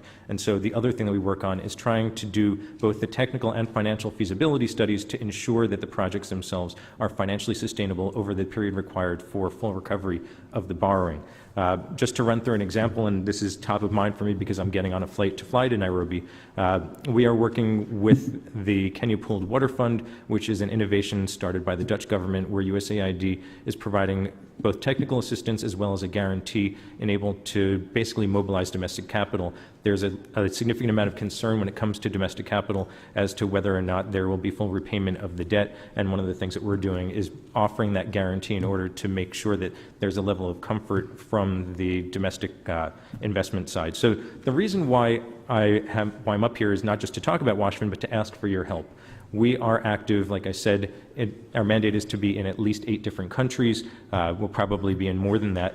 We have some of those countries selected, but I do have some flexibility and leeway to select additional countries. I'm sure that all of you would have suggestions of places where our transaction advisory and technical assistance would be useful and worthwhile. And although I can't stay after today, my email address is up there. Please feel free to get in touch with any suggestions you might have. Thank you.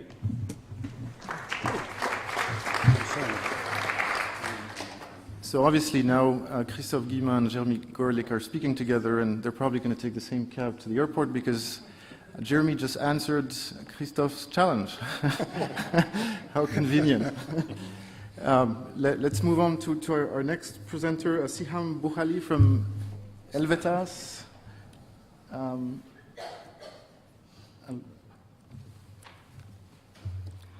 Hello, everyone.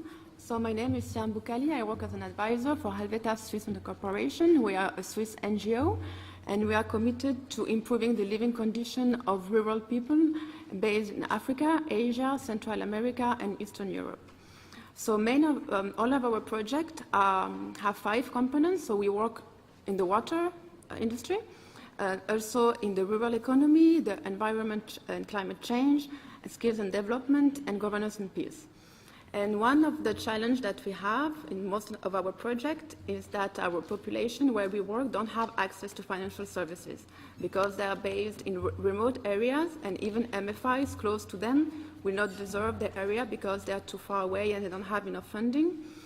So the challenge that we have is that we would like to cooperate more with the impact investors with a blended finance structure where we can work together in order to make sure that the poorest of the poor can have access to financial services. So my question will be directed to Roland, for example, Symbiotic, to see how we can create partnership, collaboration in order to make sure that the poorest of the poor are not forgotten into this market financial system of our project. Thank you. And we won't take a cab to the airport, but I'm very happy to connect right afterwards to learn more and see how, as an impact investor, we can look specifically at projects with you. We'll turn to our next speaker, David Uzoki from the International Institute for Sustainable Development. Yes, thank you very much, Roland. So my name is David Uzoki and I work for the International Institute for Sustainable Development. IISD is a Canadian think tank. We are focusing on different aspects of sustainability. My program is focusing on infrastructure financing, and I'm based in Geneva. One of the challenges we face is how to make sustainable infrastructure the preferred choice for governments and for investors. And what we have seen is that when we talk to governments, everybody is very excited about sustainability initially. But when it comes to implementation, we are being told that sustainable infrastructure is too expensive. It has a high capex, or, for example, it has a high technology risk. As we heard this morning from John from R20, sustainability has low risk. And we also believe in this, but what we see that it's not being priced in the market. Our solution at IISD is that we have developed a sustainable asset valuation tool that we are piloting now. So we are looking for pilot projects that actually can show, that actually can quantify these different ESG risks, climate risks, and actually help price this risk for investors. So my question is, do you think pricing ESG risk going to tip the balance towards sustainable infrastructure? Or is there something else we should be looking at to make the business case for sustainability in infrastructure development? Thank you. Thank you. I'll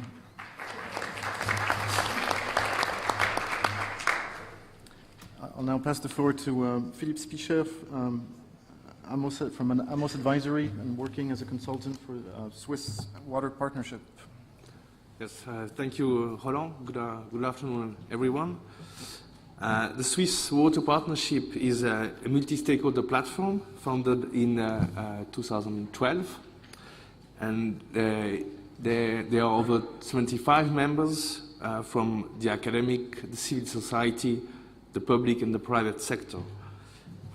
Swiss Water Partnership and its member contribute or aim to contribute to work towards a water secure world for all.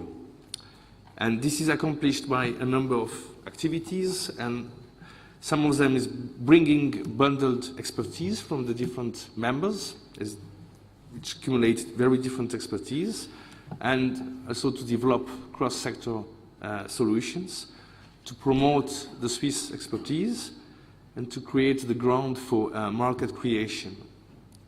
It's acting as a think tank, as a knowledge hub, informing national and international policy dialogue. Well, all this is working quite well, but after 5 years of existence, the steering board decided it was time to strengthen and being a bit more concrete. So it initiated a discussion around how enhance value creation for its members, and how to strengthen the capacity for action, and obviously, ultimately, better contribute towards a secure world for all.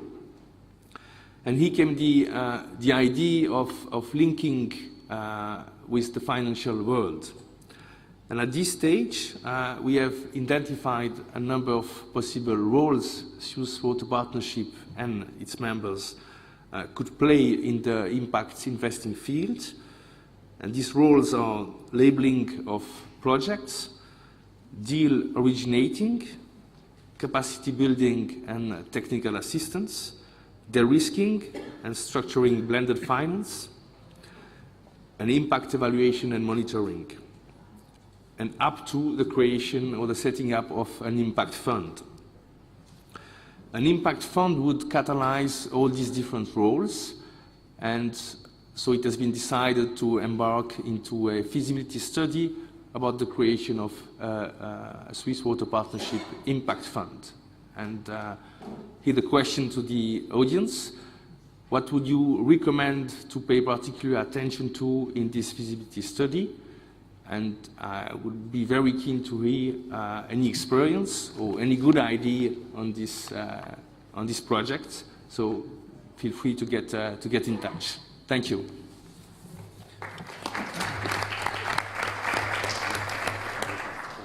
Thank you, Philippe. And obviously, I hope somebody will direct directly to your point, because I think we're right at the core of our blended finance topic in creating funds for this space.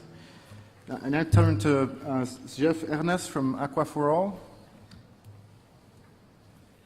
Yes, thank you very much, Chef Ernest, Aqua for All. I'm heading Aqua for All now for the last 15 years, and before that I'm working in the water sector for 35 years.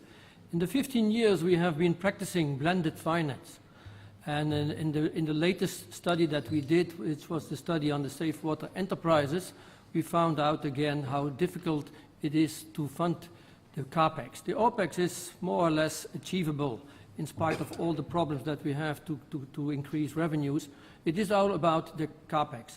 And my experience in blending with grants, blending with subsidies, the discussion we had a few minutes ago about subsidy is very perverse. First of all, because subsidy sometimes is the one who is challenging the private sector.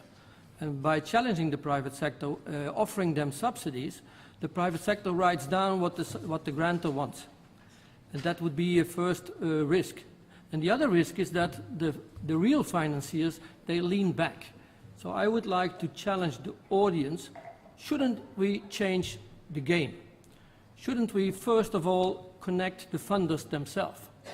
We see two types of funders. We see funders who really have a high appetite to invest in promising solutions, but of course they want their money back. And there are also investors who want to invest in impact solutions, but they only will invest when the impact is proven. And why wouldn't we make arrangements between these two? Why wouldn't we make arrangements between the outcome payers and the high-risk investors? And they promise each other that if we are successful, we can survive and we can pay back. And that would open the floor for the blenders. That would open the floor for the grantors and the NGOs and the ODA and the IFIs, because first of all, they only have to put on the table what is really needed, rather what is described in the beauty contest that they use. And the second reason is that with the blending, you do exactly what you need to do. You are offering enhancement of the enabling environment, you provide technical assistance to the entrepreneur, and you de-risk the first loss capital. So my question to the audience would be, isn't it time to walk the talk?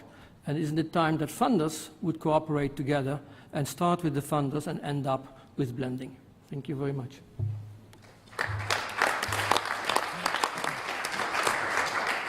Thank you, Jeff. And last but not least, certainly, we have Robert Rubinstein, founder and CEO of TBLI, the Triple Bottom Line Investing Conference. Thank you very much for having the foresight to stay for the best session. TBLI, my wife likes to say TBLI makes dreams come true, but we're not in cosmetics.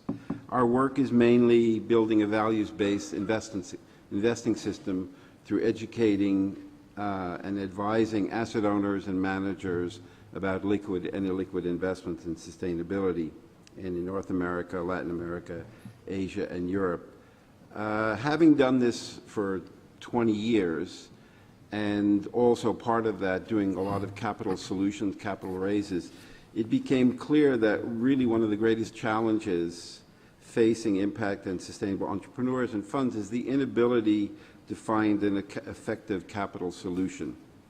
On average, it takes about 18 to 36 months, and this is far too long to keep a team together who are not being paid.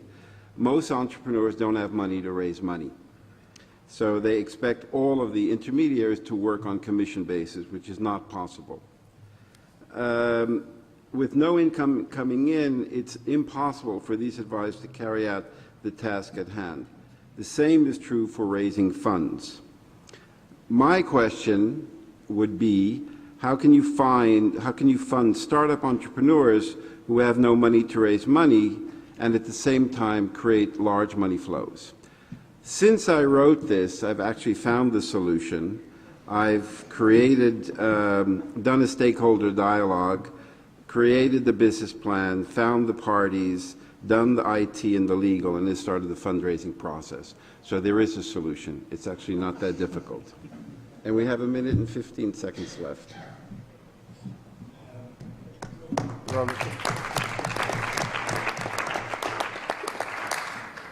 Okay, well, thanks a lot to all our 7 speakers who did their pitch. I hope it was interesting. We have a nice diversity of a government agency, a project, a platform, a think tank, conference organizer, or fund, I guess now, and so on. I'd like us to switch and have our panelists join us, our 4 panelists, and have them direct one of these 7 challenges or pitches and give their own answer to it. So I guess we have Serena Garnacelli from Cois Investments. We have Sandy Wong from Safe Water Network. We have Philippe Guettier from le Partenariat Français pour l'eau. And finally, we have Michael Neek from GSMA. Here too, we have a nice blend, I think, of backgrounds with a tech aspect, a project manager trying to launch a fund, a platform again, and an investor, we could say. So should we start with you, Sandy, as addressing one of these pitches or challenges? Sure thing, sure thing. So hello again, everyone. I think that was a really interesting set of pitches. If I only had to pick one, maybe I'll take Aqua for All, Stref's pitch about this idea of connecting the different types of funders and investors that are out there. I think it sounds really fascinating. It's almost like, in a good way, having your cake and eating it too. Having your cake being getting the capital that you need up front, but also not basically having to repay the capital investment out of your own project financials. So you're basically able to take output-based aid and pay back your capital investment over time. So I think that's a really interesting proposition, and it's actually a little bit complementary with some of the things that we're thinking about doing at Safe Water Network. We're thinking about setting up a water trust for $60 million for the Ghana water sector, and potentially in this fund we could be on the capital investment side of what Stref is proposing. And I think some of the challenges that could come up with this type of arrangement would be, the 2 different types of, you have your impact investors on one side and you have your, development agencies on the other. The impact investors are probably looking at much bigger deal sizes than the water sector is, used to working with, and so you're going to have to aggregate a lot of projects. So I can see that there might be a lot of potential alignment and management issues in terms of timelines, the different types of output deliveries that are out there in order to make the minimum deal size that the impact investors are looking for. Thanks. Thank you. Philippe, I'll let you address a second challenge. Yes, thank you. Hello, everybody. We have to be very short because I think you are completely stressed and tired. I'm Philippe Guettier, the Director General of the French Water Partnership, the French public and private platform who advocate at the international level for water issues. I have a very short question. We have all the same feuille de route, we say in French, the same orientation, the same framework of reference. It is the SDGs. I didn't hear a lot of people here who speak of the SDGs. I think it's really the real framework for all the people here and for all the people all around the world on water issues, but on all policies issues. And so it is the framework. In these SDGs, you have also the Paris Agreement on climate. You have also the Sendai Agreement or Sendai Framework. You have also the Quito Agreement on the sustainable cities. So we have all the same framework, and we have to go to the ambitious place into that framework. The question right now, it's at the national level, because the countries, their governments, have to implement the SDGs. And so the question for the countries is to put into place policies, new policies, and to find financing. It is the issue of that dialogue this afternoon. What kind of finances? Public finances? Private finances? How to mix the both? It is the question.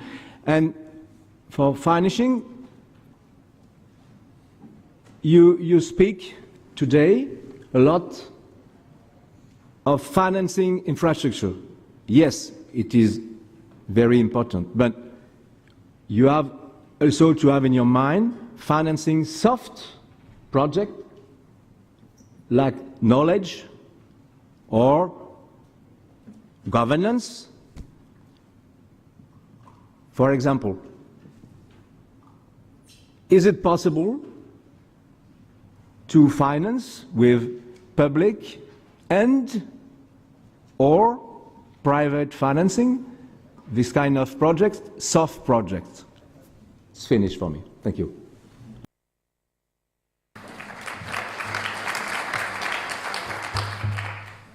Michael, if you want to address one of the 7 pitches we just went through.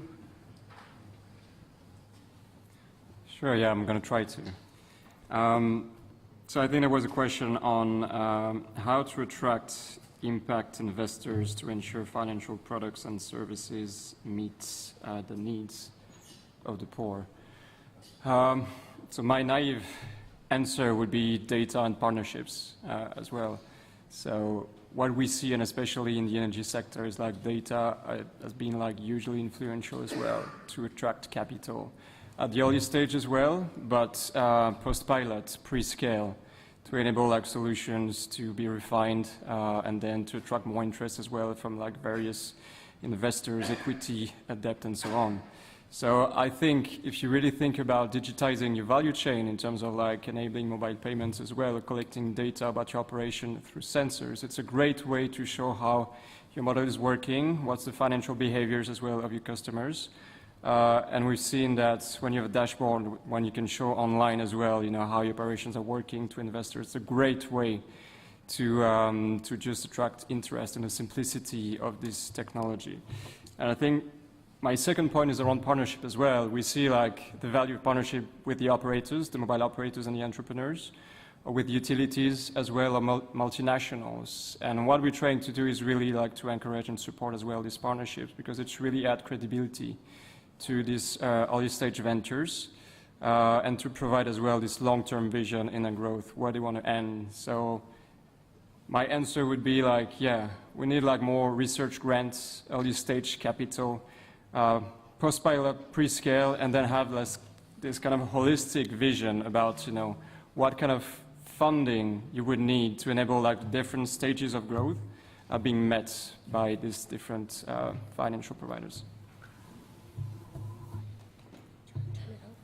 Thank you.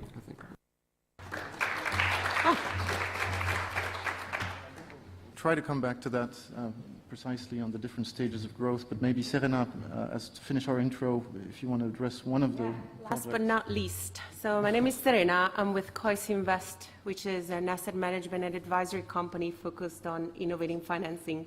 So we do design, structure, fundraise, and place financial products that do produce positive social and environmental effects. And the question that I wanted to answer, and I think it's been like a cross-cutting session, whether it's about blending or impact investing, is which was my question, so I'll attempt to answer it as well, but it's been asked before, is how to create effective structures that blend philanthropic, private, and public capital to address social needs. And perhaps I'll start with an example, a very recent example of the work that we are currently doing with the International Committee of the Red Cross. Even though it's outside of the topic of water, I think it speaks about the topics of financial innovation and how to sort of like square the circle, so to speak, when you are blending government money with the money of a private bank and of an insurance company. So what we're doing is that we're structuring an impact bond. Again, it's a pretty hot topic, which is a product that actually provides financing based on performance of the Red Cross. So we have a bank and insurance that provide money upfront as a loan, and then the Red Cross will build and operate rehabilitation centers. So we're talking about physical rehabilitation in Africa. And based on the outcomes, based on the number of beneficiaries served in year 5, 4 governments and a private foundation will pay back investors with an interest. And I think my first answer to the question on blending is one of products. So the ability to actually structure a product that is able to align the incentives of such different parties, but allowing each party to do exactly what they do best. So in this case, we're allowing governments to just pay for outcomes, which is all they should care about. They should not care about how the Red Cross or how the service provider implements the activities. I'm a strong believer that donors should only pay for what they care about, and allows thus the Red Cross to actually innovate their program, allows them to make investments in IT and other things that will help them and achieve those outcomes. And on the other side, you have investors that look at this as a financial product. Now, it's a pretty funky product. In the world of impact investing.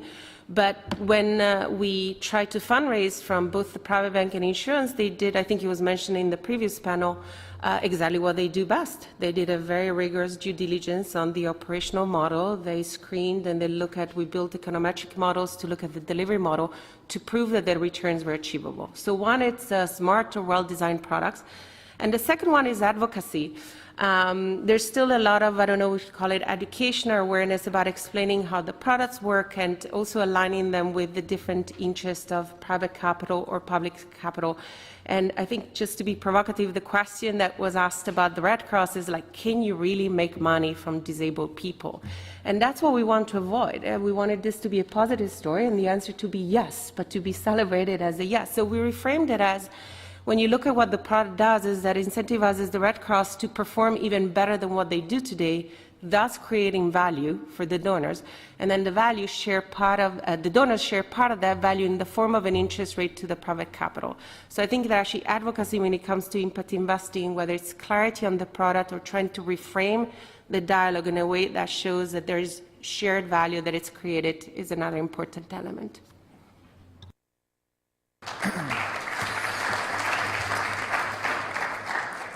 Thank you, Serena. I'll rebound directly on that, actually. It's a question I was going to ask you. We know that there's been a couple social impact bonds, and you think if we can do a humanitarian bond, we can do any type of bond. But actually, we haven't seen one. We haven't seen any sort of water impact bond, if we want. Do you think the model is applicable?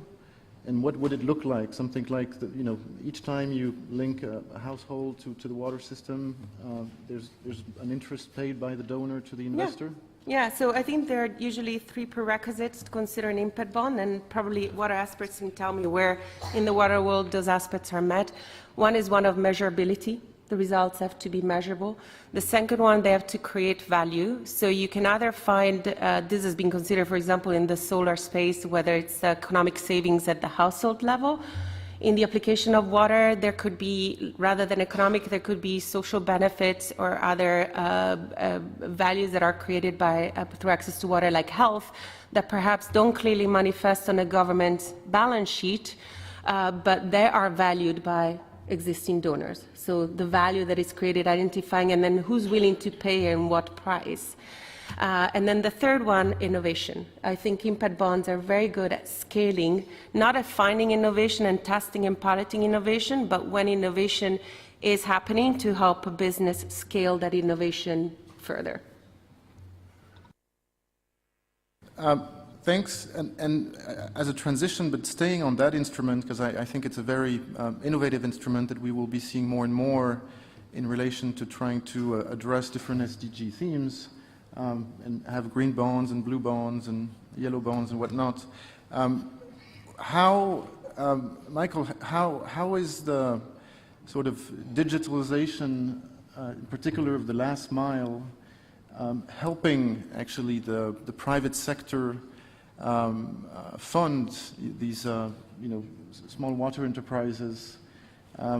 Because what I see is that the water sector is highly linked to the public sector. So it's not only a public-private partnership on the funding side, there's actually a dynamic that's very specific to the water sector that you don't necessarily see in other impact themes that are more pure private sector. So anyway, how is the digital technology helping maybe to create these small cash flows that bankers can address or understand better to then finance different projects? Yeah, that's a good question, and I think it's hard as well to answer because it's early stage in terms of like the digitization of the value chain and the last mile as well. We see that a lot in the solar sector, and as I said, it's been like really helping to attract like a lot of investments. I think like from a water perspective, you need to be like, depends on the model as well, decentralized. If it's pipe water, if it's like the kiosk model as well. So in terms of like the distribution, there is a difference of like model in terms of like, how much you can digitize in a way in this value chain. But first, in terms of like the payments, yeah, of course, you can have like better insights into like, as I was saying before, like the financial behaviors of your customers, how often they're paying and how much as well. So it's like more understanding on their willingness and ability to pay for like a service. And then it's about as well the operation as well, how much water they're consuming. But it's about like the water quality. And I think we haven't like talked much about that. It's really like to ensure that the water people are drinking is of quality as well. And it's like reducing diseases and health problems overall. So I think there's still like a lot of, room for growth in terms of like digitizing the value chain and the last mile. But again, it's around like better understanding how entrepreneurs can leverage the technology, getting the capital as well to pilot like different models and to integrate this technology and then really reap the benefits of this technology integration. But I think it could be like hugely helpful in attracting more capital because it's adding transparency and visibility on your services. Okay. It's obviously a key topic in blended finance. I mean, we saw with Serena that you can work on trying to replicate social impact bonds in this space and trying to see if donors or governments could pay for the return when the impact is actually delivered. And of course, policy investors love that type of story. It's sometimes hard to structure, but it is a bit of a grail if we can reach it in this space. And another one is really, I think, in terms of blended finances, trying to understand that distributing water is really about creating small cash flows that can be bundled up and securitized, and then suddenly bankers can understand the structure much better And in a similar fashion, governments can take a first loss to help the structure happen. And there, the digital technology is key to getting there. And as you mentioned, Michael, we have a wonderful example to mimic in the off-grid solar energy space, and maybe something is feasible. I certainly had a couple conversations these days, seeing some of you work on these models. Can I just Of add course, one yes. as well? So yeah, it's like a new way to finance as well. These companies such as MCOPA or B-Box, which are able like to securitize as well, you know, their loan books, because it's based on like, you know, the ability for the customers to pay, and because they have a repayment rate above 90%, basically it's like a way to have this understanding of future cash flows as well. So they've been able to get access to new financial products because they were showing that they are providing a loan to the customers, but the customers are highly likely to repay as well for these loans. To circle back, Philippe, and going back to this question of the water sector is specific in the sense that it is all or very often a monopoly linked to the state. To what extent do you think within your platform and discussions, or you're getting feedbacks that the water sector is actually different in the impact investing space, and it's harder to pull in the private sector because of that specificity, or not? Thank you, Chair. Yes, you're right. The water is a political issue. I think it is the most important point. It is a political issue. So the authorities, the public authorities, has to engage efficient and sustainable policies to facilitate financing, facilitate public financing, it's quite normal, but also to facilitate private financing. I think that the real basis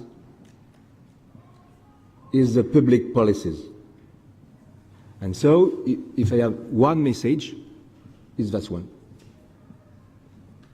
So, how to facilitate such policies, how to facilitate the role of the national authorities, the governments. It is the question, and not only a question, solution has to be found to facilitate that role. And there are different kind of solutions right now in the world for the implementation of the SDGs. But it is the beginning, and so everybody here has to try to facilitate that issue, because, and I stopped on that because I saw we are zero. Water is a political issue. Thank you. We'll do another 2-3 minutes, and finishing with you, Sandy. So we've seen a bit the dynamics, and you're a very concrete example. You're in the market raising money, 60 million, quite an important amount for a single country. Maybe you can share with us a bit your current thoughts in terms of, are you going to structure the liability side of your fund in different tranches to have public funders and private funders? How are you dealing with the political issue that Philippe just mentioned in Ghana? Are you engaging with the state or trying not to engage precisely? And of course, on the instruments, if you could share a bit, what are the return expectations or the key terms of the transactions that your investors or potential investors are trying to influence you towards, or that you could do based on market dynamics? So tall order, long question. But so to start with, I'll just clarify that this $60 million fund, we're scoping it currently, and the goal is actually to serve the gap that we see in the Ghana market right now. About 8 million people out of 27 million in Ghana do not have access to safe water. About 3.2 million of those people, we believe, are accessible by our model, which is the small water enterprise model that serves between 3,000 and 10,000 people. So that's what we're trying to do with the $60 million fund. And just to be clear, it's not just for Safe Water Network. It's really to raise funds for other small water enterprise implementers as well as Safe Water Network. And in terms of how we're designing our products and whether or not we're engaging with government, we are very much engaging with government within Ghana. The water minister is an advocate of ours, and one of the key potential funders that we're in discussions with at this point is the Ghana Infrastructure Investment Fund. They're interested in potentially providing a combination of a grant plus a loan product for us, and through that we're also talking to bilaterals, the Dutch government, and then of course our familiar territory, which is donors at this point. But we hope to use all of those funds to catalyze more private sector investments over time. And what we've found with our actual model, how we operate today in the field, is we have a station. The station then branches off into other communities with substations, and then we pipe directly into the household. So there's actually different components to what we deliver, and we've found that they have actually varying levels of investability, which we're still in the process of modeling. But you have your base station, which maybe needs to be funded with a combination of a grant and a loan, a concessionary loan. You have a substation that doesn't have as much infrastructure requirements, but has a higher potential for additional sales. So that might actually have potential for a more market-based loan. And then you have your connections to the households, which is really that last mile connection, which are candidates because they have such high consumption, and the people who pay for these last mile connections tend to be more wealthy customers anyway, compared to the rest of our client base. So the household connections are actually good candidates for microfinance. So that's kind of how we cut up our model to basically attract the different types of blended finance that we hope to bring to this water trust. Okay, well, super interesting, and I can see it's pretty far along the way and ready to be shown to a lot of different investors. I think we're short of time now. We just touched upon a lot of the many topics in blended finance, and I certainly hope it was interesting, and thank you all a lot for participating. Yeah, thank you, Roland, and I think Roland is also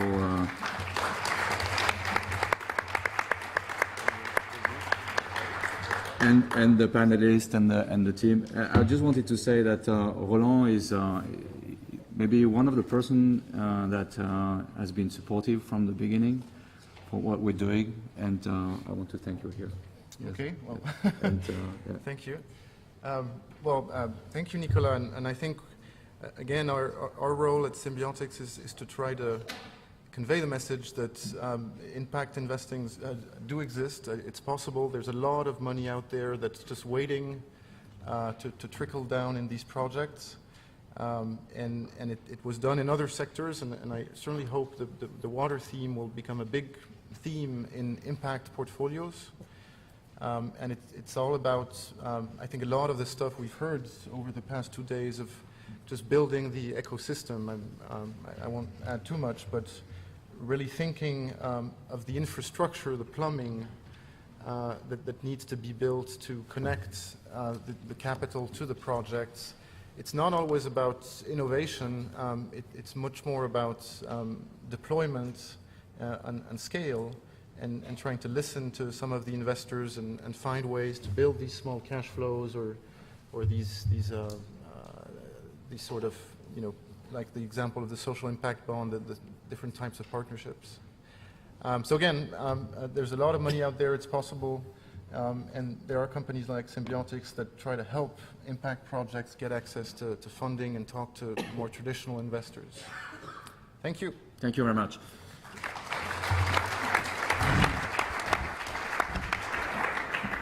So, ladies and gentlemen, we have now the closing session. We are inviting John Tidmarsh, whose speech this morning was cut short.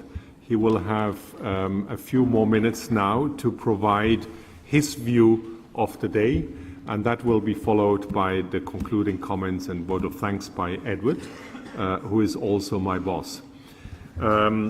With this, there are questionnaires on your table. Please fill them in. You can leave them on the table. We'll collect them. And last but not least, and very importantly, everyone is encouraged to join us all at the Café des Forces Motrices for some drinks, good food, good company, friendship, continued networking. The people at the registration desk know how to get there, bus or tram. I recommend the tram to the stop stand. It's very easy to get there. It takes about 20 minutes from here.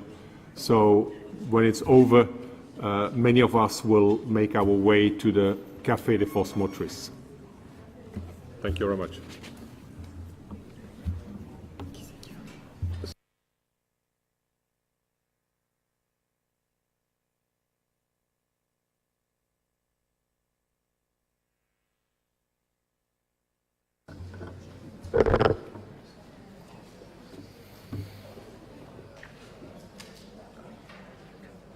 So,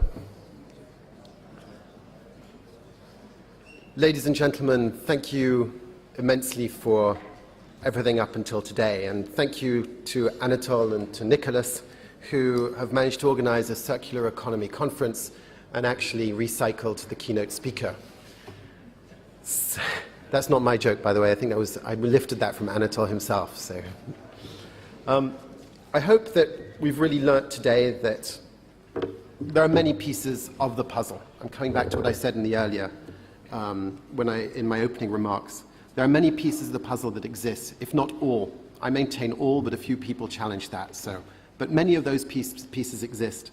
But what still remains to be invented is how to put those pieces together to create lasting value. What we're talking about is building that second picture that I had in my presentation of the puzzles with the missing puzzle piece in the middle. So what is our unique place in enabling that bigger picture? What is amply clear is we can only do this with the help of everyone in this room and beyond.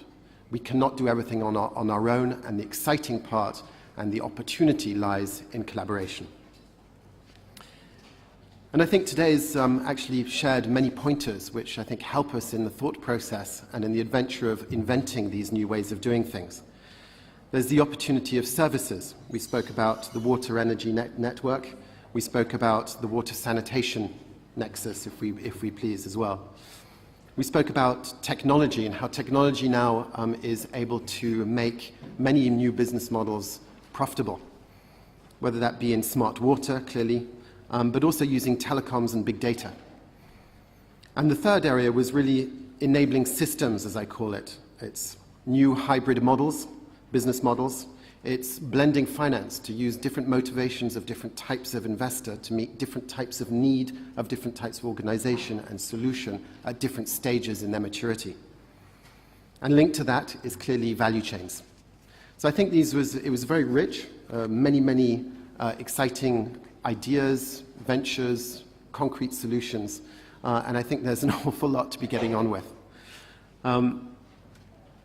So I hope you'll go away to continue to think, if not to venture outside of the box.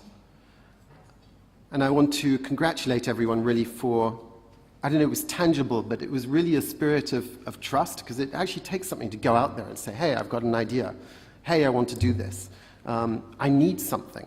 It's not part of our education to admit weakness. But actually, weakness is also a form of strength, and the strength we're going to obtain from each other.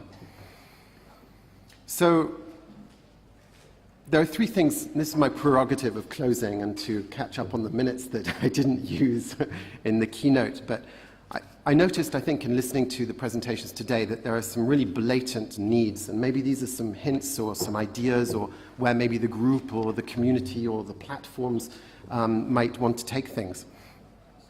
The first thing is clearly Innovate for Water and WIPO Green are fantastic platforms. I'm sure they won't be the only ones in the future, but I think they're leaders and innovators in the sector, in this and other sectors, not just water, but I think there'll be emulation also in terms of into other sectors. And WIPO Green is not just about water, it's about much wider solutions.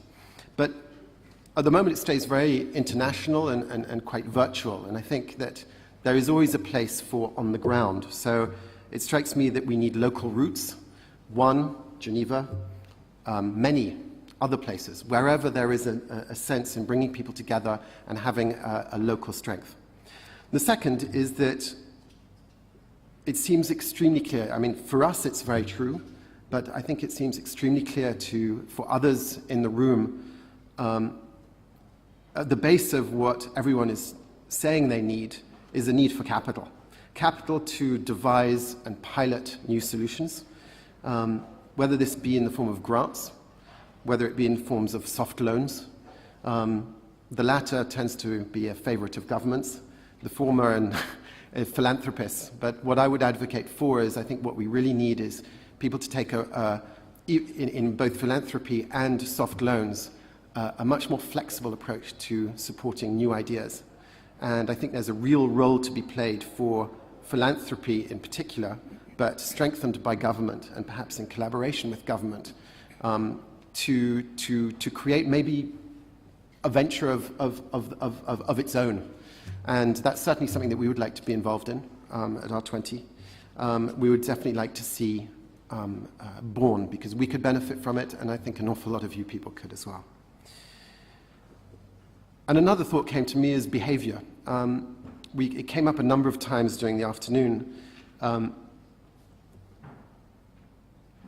We're influenced every second of the day by advertisements that are pushing us to buy things, by fake news that push us to vote in particular ways, by a myriad of other things which are actually influencing us.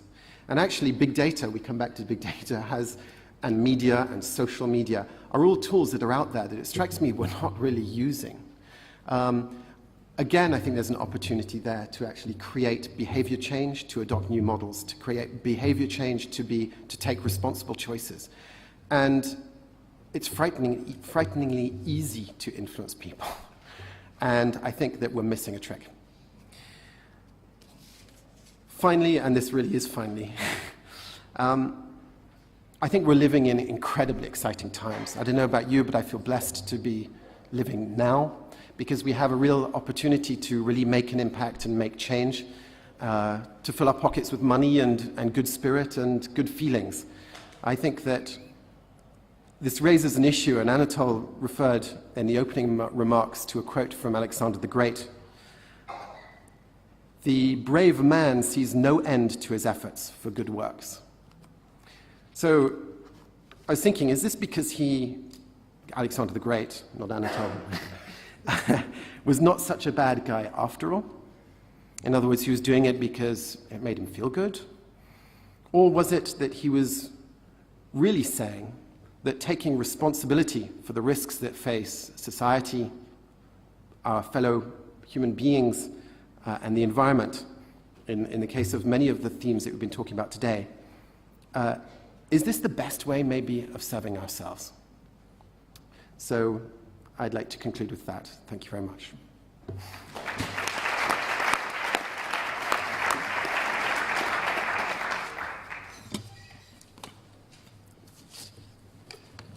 Thank you very much, John. Hi, I hope first of all, let me say I'm amazed to see this room full at this time on a Friday afternoon. So it's definitely testimony to how exciting the last 2.5 days must have been. And, well, in that sense, I hope you have all benefited and enjoyed the sessions, the interactions you've had in the last 2.5 days. more importantly, I hope you've all made good connections and you've all made new friends.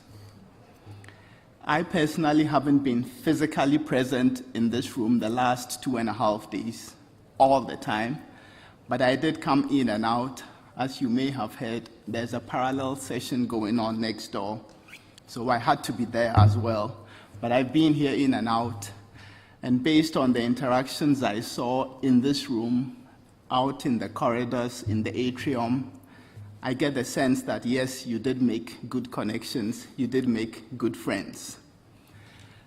Now, when I refer to having made friends and connections, that is the spirit of trust and collaboration that we want to encourage with WIPO Green.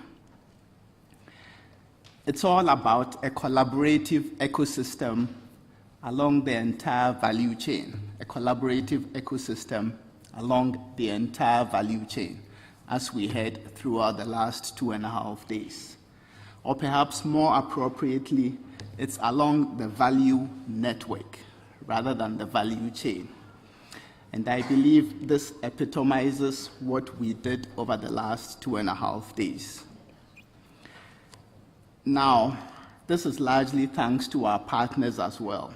And in that regard, I should like to thank Waterpreneurs, led by Nicholas, WaterVent, led by Ulf, and of course, we've had a great collaboration in the period preceding the last 2.5 days, throughout the last 2.5 days, and we are looking forward to continuing great collaboration.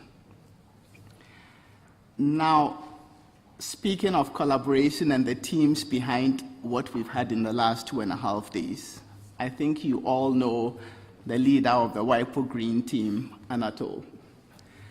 But then behind Anatole, there are a lot of other individuals who have been working behind the scenes, unseen. They don't speak, but they've been doing all the hard work. And I would like to take this opportunity to thank not just Anatole, but more importantly, the teams for both Anatole and WIPO Green, and the teams for Waterpreneurs, and the teams for WaterVent. Thanks a lot for all your assistance and your hard work and your dedication.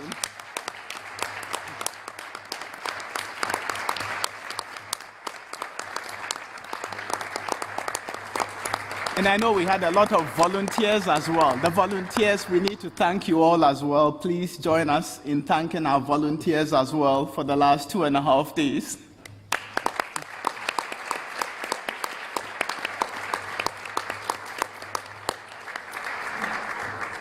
And now I won't push my luck in saying I'm amazed to see so many people in the room at this time on a Friday. So I won't take up any more of your time, except once again to thank you and to wish you all Godspeed and have a safe journey back home. Thank you.